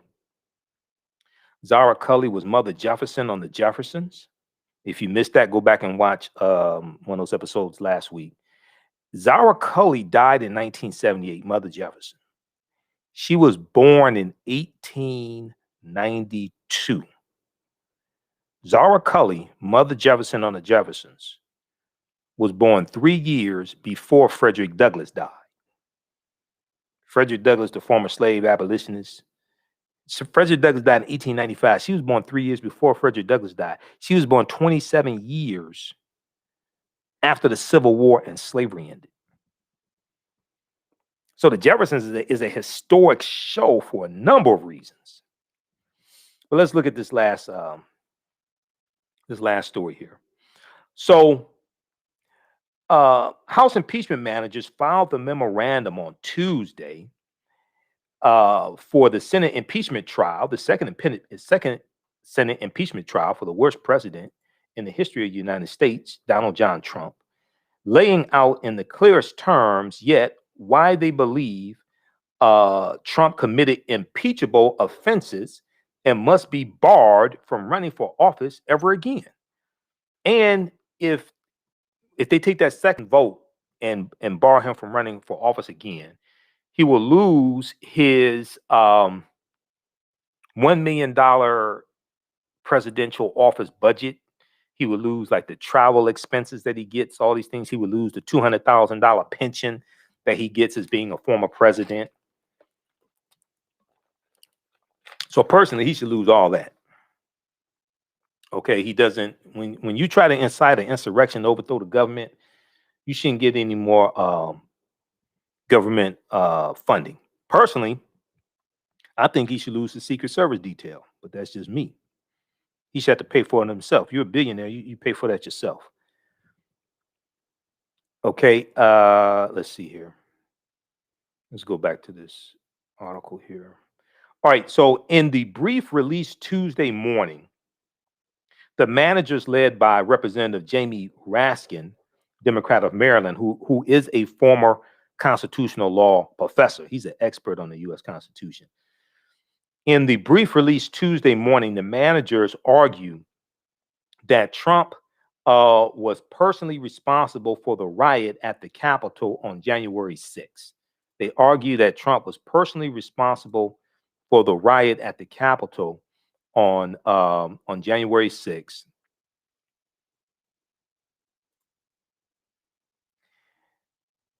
They say that when Trump's efforts to overturn the 2020 election failed, he incited the attack. Okay, which is true. When his actions to overturn the election results of the 2020 election, because they didn't go the way he wanted them to go, he incited the attack. Quote, President Trump's responsibility for the events on January 6th is unmistakable. They write in the 80-page document, stating that, quote, his abuse of office threatened and injured our democratic order. His, quote, abuse of office threatened and injured our democratic order. His conduct, and let's pull this up here. All right, let's turn on the screen share. We've got the article up now.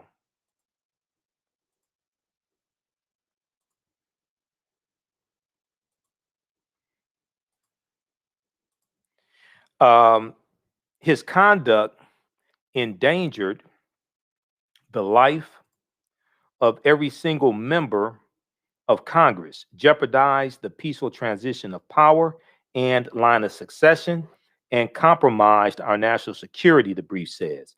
This is precisely the sort of unconstitutional offense that warrants disqualification from office. Okay? This is precisely the sort of constitutional offense that warrants disqualification from office. So they said this in their 80-page document. Check out the article from NBC News. Trump's responsibility for Capitol riot unmistakable. House Democrats say in impeachment brief. Trump's lawyers say that the coming trial is unconstitutional and that his remarks at a rally before the Capitol riot were protected by free speech. Yeah, but you can't incite violence. One, two, you're dealing with dereliction of duty, because as it was playing out on TV, as the insurrection was playing out on TV, Trump didn't do anything to stop it. It took 2 hours for him to put out a tweet to try to intervene, and people were pleading with him to do something to stop it, but he was sitting there enjoying it. Let's continue. So the Senate must establish beyond doubt that Trump's behavior was intolerable, it says. The managers rebut the claims made by Trump's lawyers and allies that the Senate has no jurisdiction because Trump is now a former official. Quote, that argument is wrong. It is also dangerous. They write saying it is unthinkable that the framers of the Constitution would have, quote, left us virtually defenseless against a president's treachery in his final days, allowing him to misuse power, violate his oath, and incite insurrection against Congress and our electoral institutions simply because he is a lame duck. Nothing in the Constitution says only current officials can be tried, they argue. The Constitution gives the Senate the power, quote, to try all impeachments, end quote, they note, emphasizing the word all. Now, I want to go to this clip here. This is from MSNBC. This is from Tuesday, February 2nd, 2021. This is from Hallie Jackson on MSNBC, dealing with this breaking news of the filing of the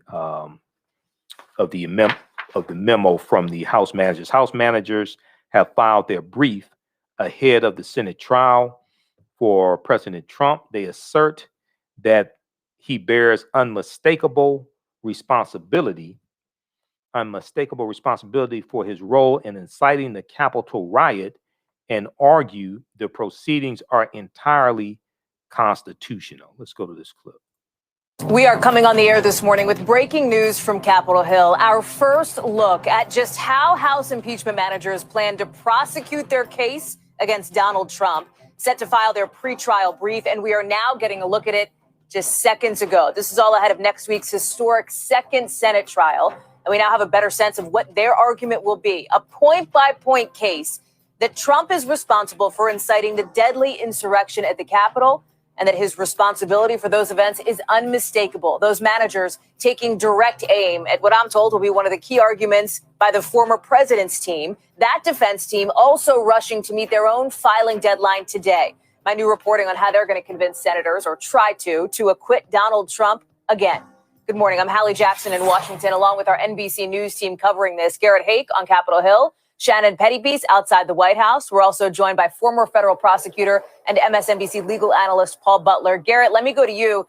lay it out then. What are we seeing now from these House impeachment managers, these House Democrats who are, for the first time really, in writing, laying out their case? The impeachment managers describe the former president's actions as an impeachable offense of historic proportions. And in their legal brief, or at least the excerpts of it that we've been able to get through so far, they describe a plot by the president to overturn the election results leading up to January 6th.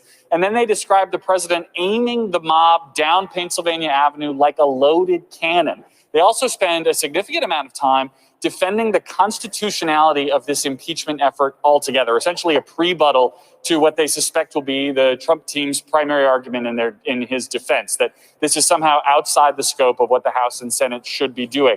The managers will argue that the former president committed this offense while he was still president, he was impeached while he was still president, and that the Constitution gives the Senate the authority to try all impeachments, and that there is, in fact, precedent for trying impeachments of former elected officials.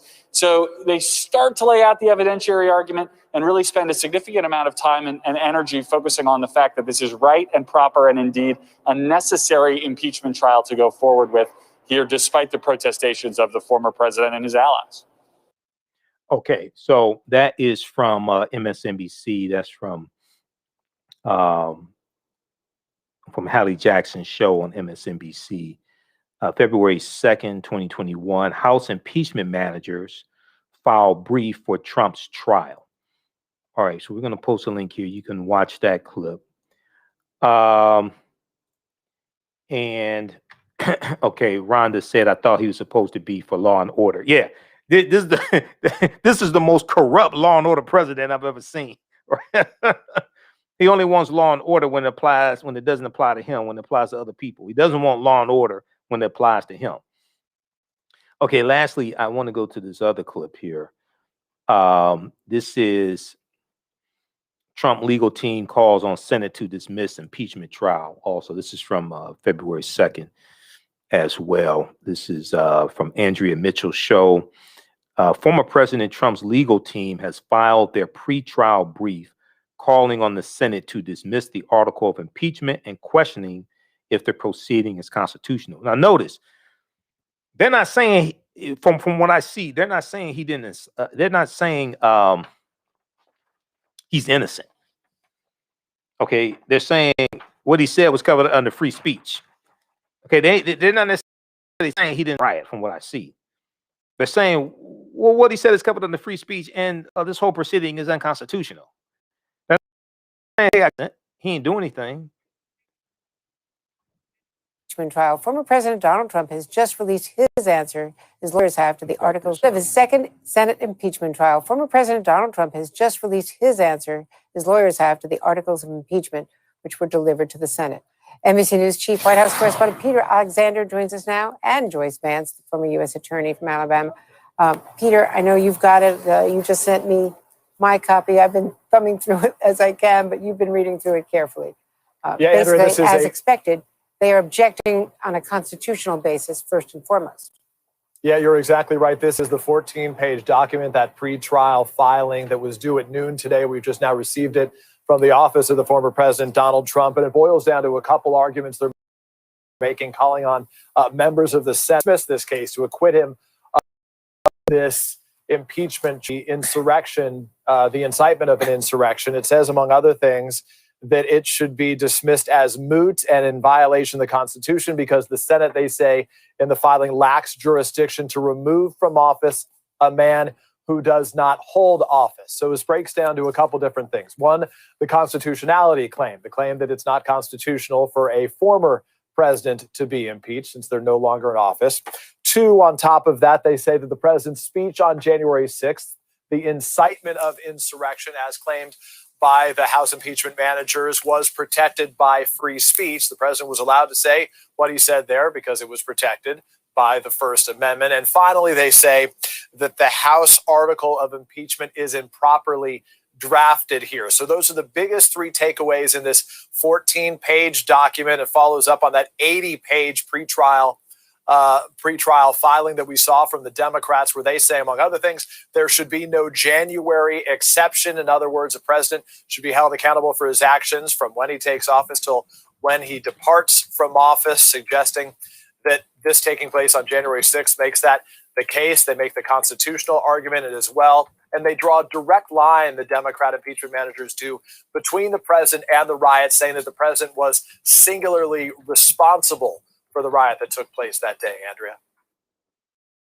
All right. So check that out also from MSNBC. Okay, that was from Andrea Mitchell's show. All right. You can email us at ahnshow@africanhistorynetwork.com, ahnshow@africanhistorynetwork.com for information about the online course that I'm teaching. It's going to start up Monday, February 8th, 2021, 8 p.m. to 10 p.m. Eastern Standard Time. And it's called Ancient Kemet, the Moors, and the Ma'afa, Understanding the Trade, What They Didn't Teach You in School. Ancient Kemet, the Moors, and the Ma'afa, Understanding the Transatlantic Slave Trade, What They Didn't Teach You in School. And this is a 8-session, 16-hour online course that I teach. And we deal with thousands of years of history, and we deal with what led up to the transatlantic slave trade taking place. And we deal with an overview of the transatlantic slave trade. Also, we deal with the 800-year occupation of Europe by the Africans known as the Moors. We deal with ancient Kemet, ancient Egypt, and what the Moors took into Europe that helped bring the Europeans out of the Dark Ages. Okay. And so when we study the transatlantic slave trade, we can't start studying in 1619, or we can't start studying in 1441 when the Portuguese go into Mauritania. We have to deal with hundreds of years, thousands of years of history that lead up to the transatlantic slave trade taking place. Okay, so that's what I do in that online course. So we do a PowerPoint presentation. It's 8 sessions. We'll do 8 consecutive Mondays, 8 p.m. to 10 p.m. Eastern Standard Time.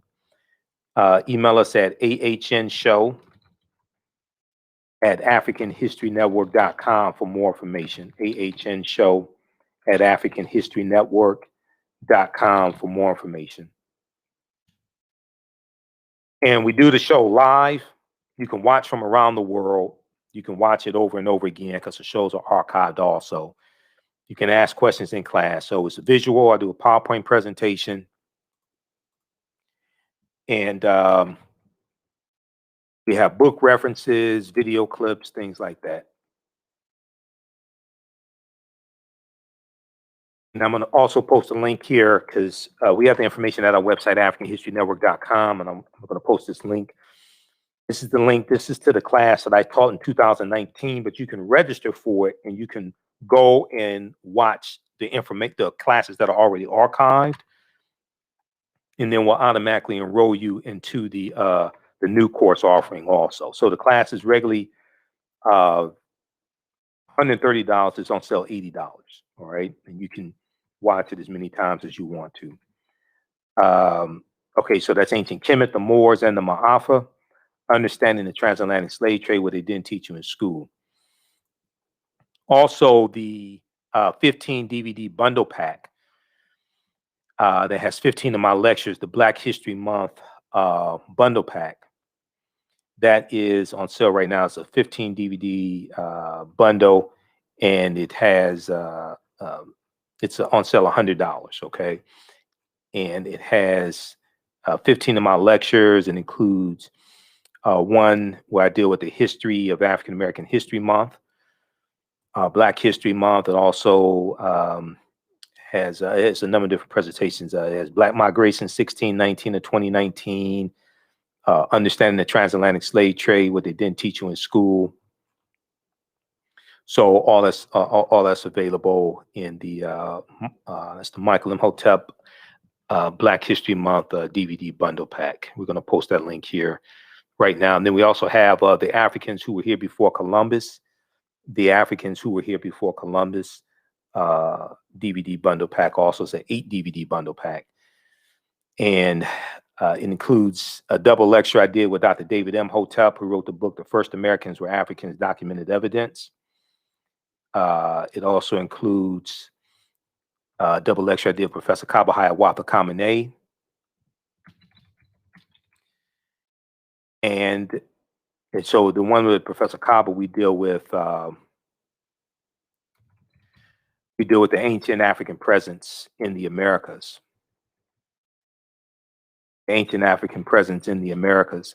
And then there's also one with Dr. John Henry Clark and also Dr. Ivan Van Sertima dealing with They Came Before Columbus. All right, let me see. I'm trying to find this link here.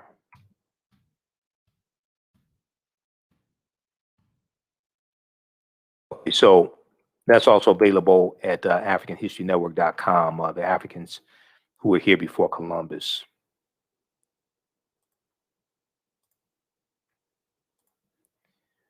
All right, so we'll post that information here as well. My second mother really enjoying you, Dr. James Small conversation. Oh, okay. Thanks, Rhonda. Yeah, Professor James Small is one of my teachers, so we always have a good time. We always have some good conversations. I was just thinking about him yesterday and today. I was thinking about Professor Kaba and Professor James Small and also Dr. Linda Jeffries. I need to call them. I want to get them on the show this month.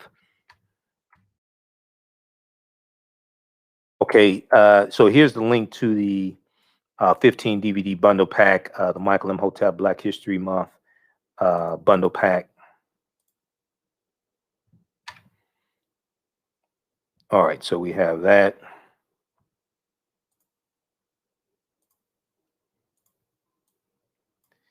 And let me see something here.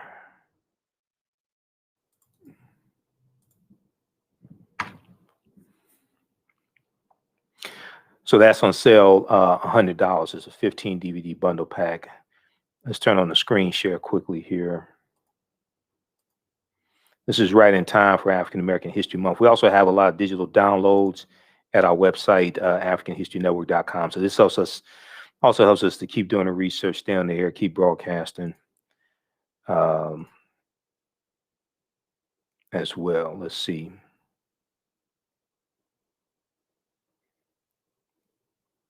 Let's see here. Okay. Yeah, Michael M. Hotep Black History Month 15 DVD bundle pack. So in this bundle, very quickly here, you get my presentation dealing with the film Black Panther. This is almost a 3-hour presentation I did. Black Panther analysis, African culture, history, and Afrofuturism. All right. So you get this, and we'll post these links individually. You can order all these DVDs individually or in the bundle pack. So I did a lot of research on the film Black Panther, the film and the comic book, to be able to do these presentations. And I deal with the African influence. There are 11 different African cultures we see in the film Black Panther. So I deal with all that in here. I deal with what the word Wakanda means. Wakanda is a real word. That's why at the end of the show, I say Wakanda forever. Wakanda is a Sioux Indian word. I'm about to turn this into a history lesson. Wakanda is a Sioux Indian word and Omaha Ponca word in those Native American languages, which means possesses secret powers. Wakanda is also a Bantu word as well. Bantu is a group of 500 African languages spoken in Southern Africa, going into East Africa, also going as west as Cameroon. So Kiswahili is a Bantu language also. The language spoken in the film Black Panther is called isiXhosa. isiXhosa is a Bantu language as well. Okay, I'm trying to, because I'm about to really turn this into a history lesson. So I don't want to do that. Okay, so I have to pull myself back, right? Because I'll just go. All right, so we have that, and then we have let's see here. That's just one of them in the bundle pack. This one here I did in 2018. Breaking the Chains, Why We Celebrate African American History Month, which goes deep into the history of African American History Month. Dr. Carter G. Woodson, who co-founded the Association for the Study of Negro Life and History, September 9th, 1915. And I deal with that whole history. in the purpose of African American History Month as well. I deal with some of the annual themes that going back to 1928. There's been an annual theme going back to 1928 for African American History Month also. I also deal with dispelling myths about our history, like was Africa named after Publius Cornelius Scipio Africanus, a Roman general, which it was not. And I take you into language and we deal with what the word Africanus means. I take you to Cassell's Latin English Dictionary 2002 edition, because Africanus means belonging to Africa or of Africa. And we deal with that whole history. We deal with was the Black John Hanson president? And he was not. Okay, there were two John Hansons. The Black John Hanson was a senator to Liberia. And the picture, the photograph you see of him is circa 1836. I'm sorry, circa 1852. Circa 1852 is at the Library of Congress website. It's on the Library of Congress website. I've gone there and seen it. And he was a senator to Liberia. Okay. The photograph was taken with a daguerreotype camera. That's the type of camera that took the picture. The daguerreotype. The daguerreotype was invented by John Daguerreotype, and that's invented in the late 1820s, around 1826 or so. It's available for commercial usage in the 1830s. Okay. The white John Hanson, who was a senator to Maryland, he was the senator who was president of the Continental Congress from 1781 to 1782, and he dies in 1783. So I do a whole presentation dealing with this, breaking down and showing historical checkpoints and showing, one, there were two John Hansons, two, why the Black John Hanson was not president of the Continental Congress, or what people will call the United States. This is before the Constitution was drafted in 1787. Okay, how do you have a photograph of a man taken with a camera that was invented about 40 or 50 years after he died? Nobody wants to answer that question. There were two John Hansons. Okay, so that's another presentation. Then you get, and we're gonna make this real quick. Malcolm X, 50 years later, why is he still relevant? The distortion of the legacy of Dr. Martin Luther King Jr., the revolutionary, would not be televised on the television. So I deal with the revolutionary Dr. King. The Dr. King they don't show you on the television, especially every Dr. King Day. You get, in all these, you can order individually as well if you want to. So you get a big discount in the bundle. Then this is another one I did with on dealing with Black Panther. This is lessons from the film Black Panther. Economic guerrilla warfare, political self-defense, and how to Wakanda to vote. How do we take the enthusiasm from the film Black Panther and the enthusiasm and the pride that we feel and things like this? How do we take that from the film and use that for economic empowerment and political empowerment? Okay, that's what I break down in this presentation here. This is lessons from the film Black Panther, economic guerrilla warfare, political self-defense, and how to Wakanda the vote. And I tie it into history also. So we have that one. And then we have this presentation here. This deals with the history of the Three-Fifths Compromise of 1787, which a lot of people misunderstand and think that it said that we were three-fifths of a human being, which is not what it's saying. That's Article 1, Section 2, Clause 3 of the U.S. Constitution, which talks about for the purpose of taxation and representation, that 3/5 of the population enslaved would be counted for that purpose of taxation and representation. At the same time, the full population of free African people or free African Americans in this country was counted. Okay, it's not saying we were 3/5 of a man or 3/5 of a human being. It's determining, how do you determine how many seats in the House of Representatives slaveholding states are going to have if it's based upon population? How do we count the population enslaved? Do we count the full population? Do we count half the population? Because they're debating this at the Philadelphia Convention, at the Constitutional Convention. They're debating this. Northern states are saying we don't want the full population counted. Southern states say we want the full population counted. Northern states are saying if you count the full population, that's going to give you total dominance in the House of Representatives. So they decide to count 3/5 of the population. They're not saying this is 3/5 of a person. They're saying if the state, hypothetically, the state of Virginia has 100,000 enslaved Africans, okay, for the purpose of representation, determining how many seats in the House of Representatives the state of Virginia has, we're not going to count all 100,000. Okay, we're going to count 60,000 for the purpose of representation and taxation. It's not saying this person here, he's 3/5 of a man. That's not what they're saying. No, because some of them didn't want to recognize them as human beings in the first place. But the second thing is Article 1, Section 2, Clause 3 of the U.S. Constitution was corrected by Section 2 of the 14th Amendment. So when you read the Constitution, usually there's an asterisk there in reference to Article 1, Section 2, Clause 3, which is known as the 3/5 Compromise, and it says see Section 2 of the 14th Amendment, because the count was corrected with Section 2 of the 14th Amendment. So we have that, and then I also deal with the history of the Electoral College in that one because they're tied together. That deals with the history of the Electoral College as well. 13 forms of wealth. So I used to teach entrepreneurship for a long time, for about 7 years. I taught entrepreneurship in my degrees in business administration. So the 13 forms of wealth and redistributing the pain, keys to economic empowerment and entrepreneurship for African Americans. This is a really good one for those that want to be entrepreneurs. Okay, then we have, what's this other one here? Oh, the racist history of the white national anthem and the Pledge of Allegiance. This deals with the whole history of the Pledge of Allegiance. Francis Scott Key, who you see here, Francis Scott Key, who wrote it during the War of 1812, September 13th, 1814, during the War of 1812. He was a white supremacist slave owner who thought that African people were mentally inferior.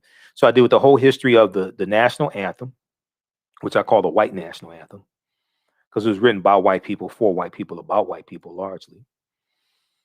And it was voted on by white people in House of Representatives, U.S. Senate also. And then I tie this into Colin Kaepernick's protest and what his whole protest is about. So I deal with the history of Colin Kaepernick's protest. So you get this one here. That's about a 3-hour. How long is that one? It's about 3 hours. It's about a 3-hour presentation.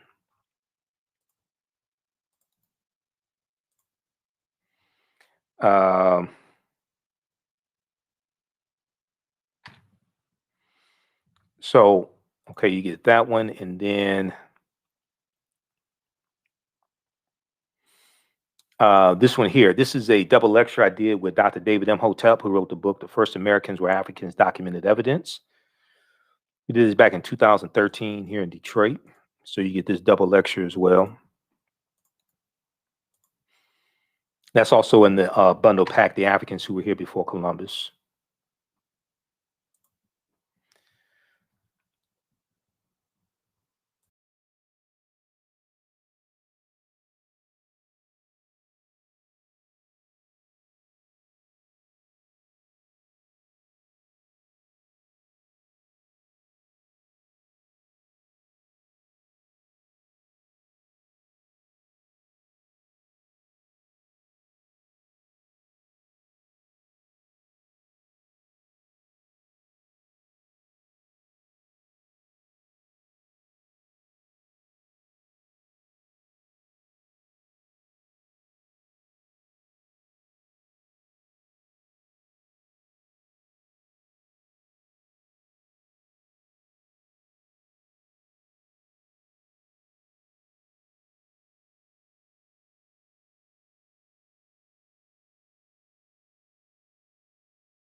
All right, are we back? What happened?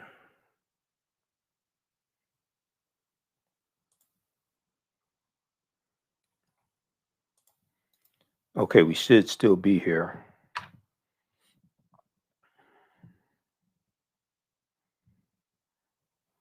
I think I hit the wrong button or something. It was trying to exit out.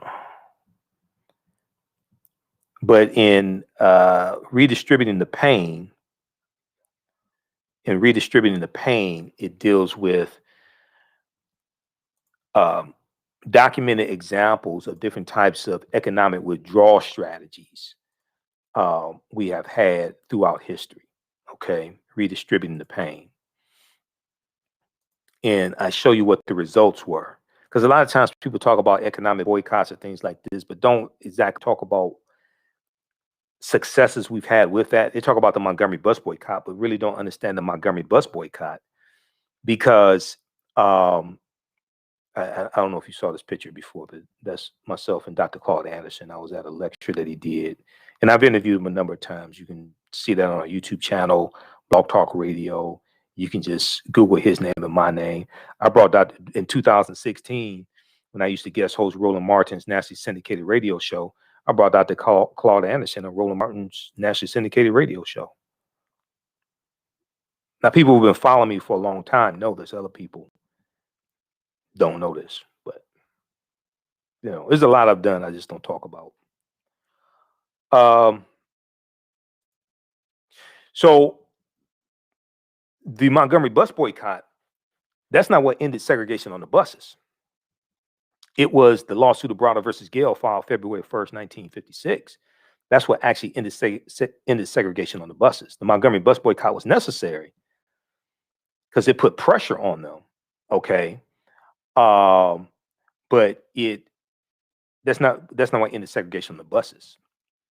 But the redistributing the pain, that shows different types of economic withdrawal strategies that we have had from over decades. Okay, and it shows the successes of the economic withdrawal strategies also. Let me post this here.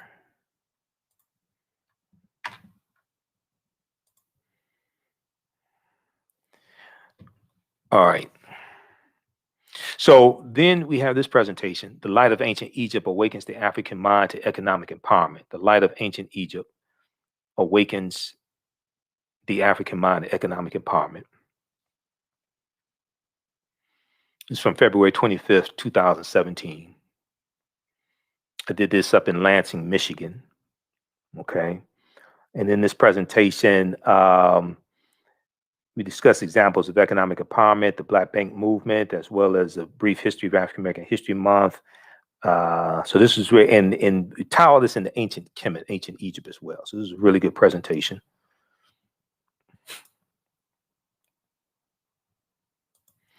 This one here deals with something that a lot of people have been talking about lately, but very few people actually understand. The Tuskegee experiment of untreated syphilis on the Negro male. So I deal with the whole history of the Tuskegee experiment. Contrary to popular belief and social media memes that you see floating around, the Tuskegee experiment did not inject men with syphilis or Black men with syphilis. That's not what happened. What happened is it started in about 1932. 1933. It was supposed to last 6 to 9 months. It ended up lasting 40 years. Goes up until about 1972, 73. And what it did was it monitored men who already had syphilis. So there were 600 men in the Tuskegee experiment, the Tuskegee experiment of untreated syphilis of the Negro male. There were 600 men in the study. Okay, 399 men had an early form of syphilis called latent syphilis, L-A-T-E-N-T, latent syphilis, which means you have syphilis, but you don't have symptoms. 201 men in the study did not have syphilis. They were the control group. The control group is who you compare to the group that has the stimulus injected into them, or has the stimulus or are subjected to the stimulus. So the all the men in the study didn't have syphilis. I'm not saying the study was good. I'm saying a lot of people misunderstand what the study was. They did not inject the men with syphilis. That's urban legend. That's why when you see these memes on social media, lines saying they injected the black man with syphilis, that's why they don't cite any sources, because they don't have any. That's not what happened. So I break down the study, and I break down how the study became exposed and why it ended, because it was exposed in the media. Then I deal with a lawsuit that was filed by attorney Fred Gray in about 73, 74, something like that. And attorney Fred Gray was the same attorney who filed the lawsuit of Browder versus Gale, February 1st, 1956, which went all the way to the U.S. Supreme Court, which ended the Montgomery bus boycott. That's the same attorney. So I deal with all that in this presentation here and provide sources for you. Unlike the social media memes you see floating around, lines saying that the Tuskegee syphilis experiment injected black men with syphilis. Come on. You might as well say Willie Lynch historically existed then if you're going to say stuff like that, because that's false also. But anyway. So we have this one here as well. These are all lectures I've done. Then this one here, Great African Women in History, the Mothers of Civilization. This is actually, you're going to get the version that's like about 4 hours. That's a 2 DVD set. It's actually about 4 hours. Great African Women in History, the Mothers of Civilization. So I deal with some well-known and not so well-known African women history from all different time periods. Okay. Now, what was the question you were asking in the bundle? What was the question you were asking? All these are in this bundle pack. I'm showing you the individual ones. It's the Michael Imhotep Black History Month DVD bundle. It's a 15 DVD bundle pack. We'll post the link again here. This is at our website, AfricanHistoryNetwork.com. You can order right now. We have these shipping out this week. So we'll post the link again. So all these DVDs I'm showing you, they're in this 15 DVD bundle pack. You can order them in the bundle, or you can order them individually. Okay. And why is this showing up as, it should show up as the African History Network, but I just posted this here. I just posted the link. Okay. So this is another one. This is Great African Women in History, the Mothers of Civilization. And we deal with some well-known and not so well-known African women in our history from all different time periods. Henrietta Lacks, Madam C.J. Walker, Annie Turnbull Malone, who was the mentor to Madam C.J. Walker, Osset, who the Greeks called Isis, Dr. Patricia Bath, Queen Charlotte Sophia, Yaa Santi Wa Ma'at, Queen Nzinga's, a lot of them I deal with here. Okay. When did I do this? Was this the one? 27th? I think there's one in Detroit. But it's a 2 DVD set that you get. It's actually about 4 hours instead of 2.5 hours. Then you get this one. So this is one I did for children dealing with the film Black Panther. Okay. And in this presentation, we did this at the Charles H. Wright Museum of African American History here in Detroit. I was presenting to children, 5th through 12th graders. I was presenting to 5th through 12th graders and 65th through 12th graders and their teachers. I was presenting to about 65th through 12th graders and their teachers.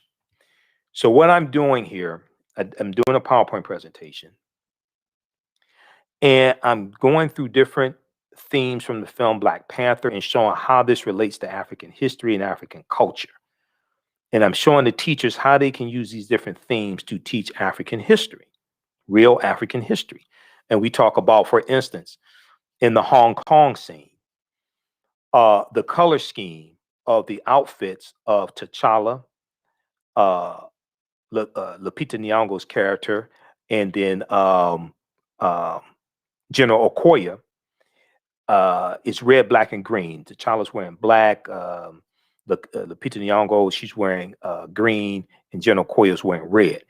And that is symbolizing the Pan-African flag. That's not me saying it. That's director Ryan Coogler saying it. He put that into the film. So then I deal with the history of the Pan-African flag introduced at the International Convention of the Universal Negro Improvement Association, August 13th, 1920. And then we deal with some of the history of the flag and Marcus Garvey and things like this. Because some of the students didn't know who Marcus Garvey was. And so we talk about African history and culture, and the 11 different African cultures that are represented in the film Black Panther, and the research that Ruth Carter, the costume designer, did, studying 11 different African cultures, all that. So we deal with all that here. We deal with the Wakanda salute, where the Wakanda salute comes from. That comes straight out of ancient Kemet. It's always right over left, because that's the position of the Nasubitis, the pharaohs, the Nasubitis. It's a symbol of power, and we show you that symbol around the world. So I deal with that. So it's designed for children. Adults can learn, but it's showing the teachers how they can use different elements from the film Black Panther, and that enthusiasm that our children have for the film, how they can use that to teach African history. Okay, so we have that, and then we have this one here. Oh, this is one of my favorite ones here. A lot of people don't like this one because of the title or who it's about. But if we knew this information in 2016, he would never become president. This one right here, this is one of my favorite presentations here. Oh my God, African American resistance in the era of Donald Trump. Voter suppression, reparations, and high level.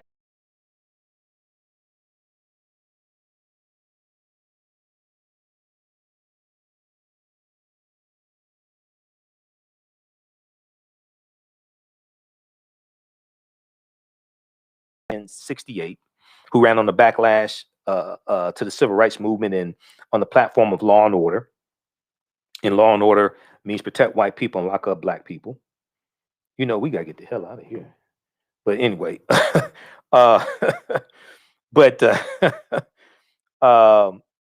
so you have all that, and then Donald Trump running in 2016, who's a backlash to 2 terms of President Barack Obama, backlash to the Black Lives Matter movement, all of that, right? So, and then I deal with the voter suppression that took place in the 2016 campaign, and some other things as well. So that one right there, you get that. So I deal with the rampant voter suppression, how there were 868 fewer polling places in 2016, how that ties into the 2013 U.S. Supreme Court case at Shelby County versus Holder. Okay, Shelby County versus Holder, U.S. Supreme Court case. All that's tied together. So we have that presentation. And then we have, lastly, but definitely not least, Ancient Kemet, the winter solstice, and the history of Christmas. Oh, this is a 3-hour presentation that I've done dealing with the history of Christmas. The Mass of Christ, the Ka rest, Ka meaning spirit, rest meaning to rise. All this ties into ancient Kemet, ancient Egypt. We deal with the pre-Christian origins of the celebration of Christmas. What I say may go outside the circumference of some people's awareness. Just because you never heard it before, disagree with it, or don't like it, does not mean it's not true. Just means you have to do some research to understand what I'm talking about. I got that from one of my teachers, Dr. Ray Higgins. Dr. Ray Higgins sent me a message today also. I need to bring him back on the show. It's been a few years since I've interviewed him. But this may be outside the circumference of some people's awareness, but nowhere in the biblical text does it mention the celebration of Christmas. But we deal with the ancient, we deal with the pre-Christian festivals that Christmas is based upon. the festival of Saturnalia, coming from ancient Rome. Europeans, you have ancient winter festivals like the festival of Saturnalia, the festival of Mithra, the festival of Yule. Most of these festivals took place around the winter solstice, around December 21st, or the vernal equinox, March 21st. Vernal equinox marks the first day of spring. The word vernal is Latin, which means spring. Equinox comes from aquanatium, which means equal nights. The vernal equinox is the day where you have the same amount of daylight as sunlight. We deal with the influence from various cultures, mythology, religion, literature, and astronomy. All this ties into astronomy. So we take you back in history and deal with how did the celebration of Christmas come into existence. We deal with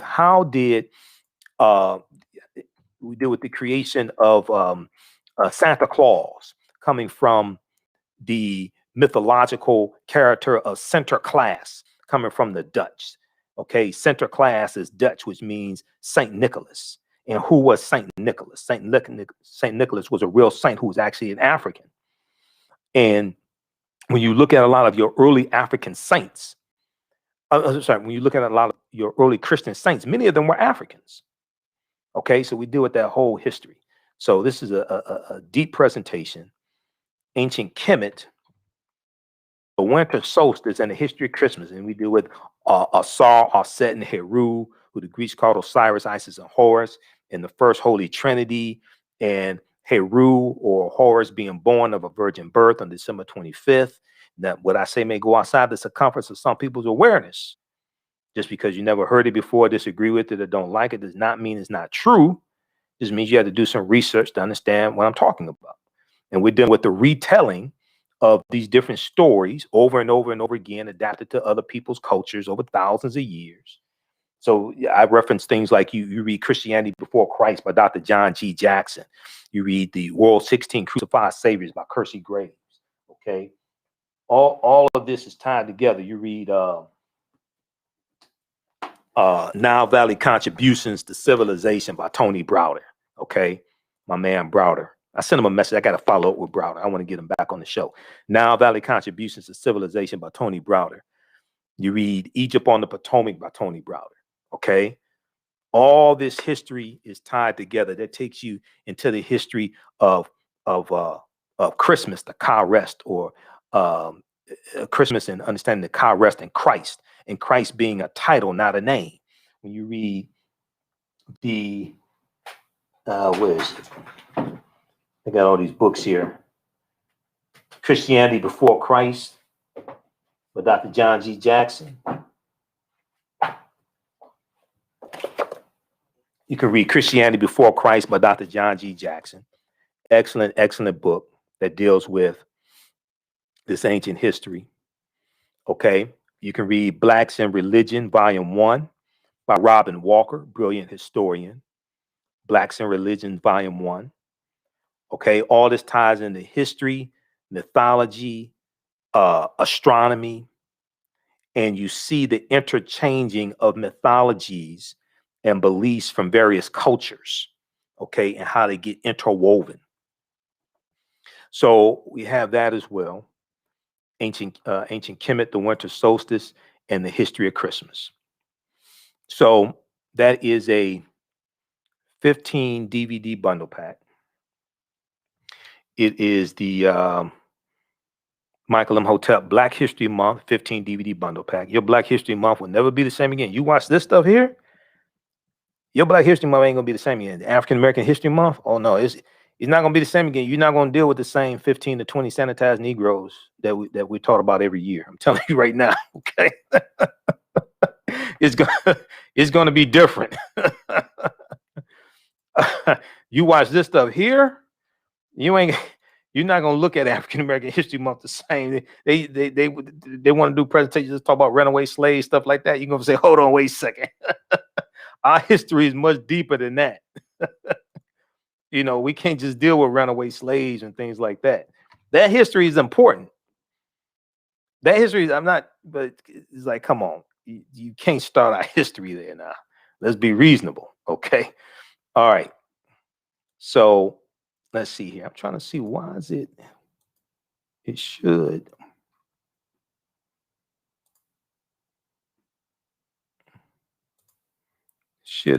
Post it as restream. Okay, but we posted the link here. There we go. Yeah, we posted the link here once again for the 15 DVD bundle pack, so you can order it now. And then my online course, which is going to be start up Monday, February 8th, 2021, 8 p.m. to 11 p.m. Sorry, 8 p.m. to 10 p.m. Eastern Standard Time, because I got to be on the air at 11. 8 p.m. to 10 p.m. Eastern Standard Time. We may end a little early. Ancient Kemet, the Moors, and the Ma'afa, understanding the transatlantic slave trade, what they didn't teach you in school. Okay, you can register for that also at AfricanHistoryNetwork.com, and we'll post a link here again. And that is a 16-hour, it's an 8-week online course. We meet 8 consecutive Mondays. It's about 16 hours. We do it live. All the sessions are archived. You can go back and watch it over and over again. And you can watch them around the world. We deal with thousands of years of history. So you can register for that also. It's regularly $130 is on sale. Let me change the date here. It's regularly $130 is on sale, $80. And when you register, there's some bonus content that you can go ahead and start watching. We reference books. You don't have to buy the books to follow along in the class, though. But we reference books. And we reference articles. There's about 50 articles. It's about 50 articles that that I reference as well. And it may be more by the time the class starts. It's 50 that I have identified now. But as things happen and archaeological discoveries happen, etc., it may be more. Okay, so let me post this here again, so you can register for the online course. So it'll be Monday, February 8th. It starts Monday, February 8th.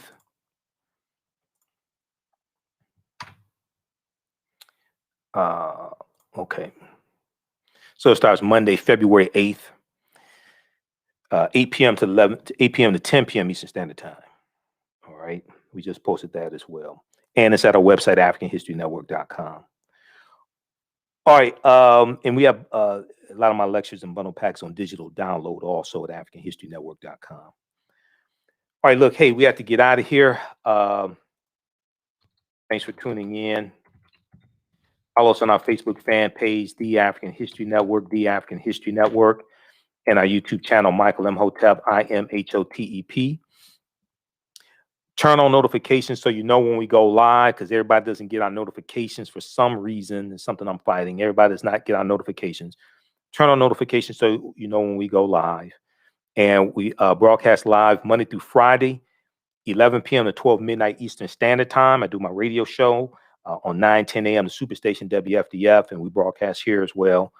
And then Sundays, 9 p.m. to 11 p.m. Eastern Standard Time, we're on 9:10 a.m. to Superstation WFDF. We broadcast here also. Download the iHeartRadio app. Download the iHeartRadio app. Search for the African History Network show on iHeartRadio. You can listen to the audio podcasts of our shows. We're on 9 different audio podcast platforms, okay? 9 different audio podcast platforms. And you can listen there. We're on Stitcher, iTunes, Blog Talk Radio, iHeartRadio, TuneIn, FM Player. Also, if you want to advertise with the African History Network, email us at customerservice@africanhistorynetwork.com, because your ads will play when we rebroadcast these shows on our social media platforms, and they'll also play in the audio podcasts of our shows as well. Okay. So email us at customerservice@africanhistorynetwork.com if you want to advertise with the African History Network. And we'll post this information here also. Okay. Our current promotion, buy 1 month, get 1 month free.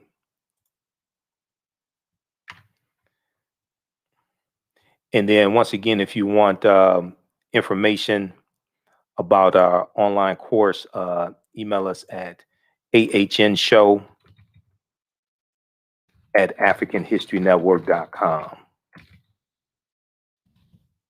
ahnshow@africanhistorynetwork.com regarding the online course.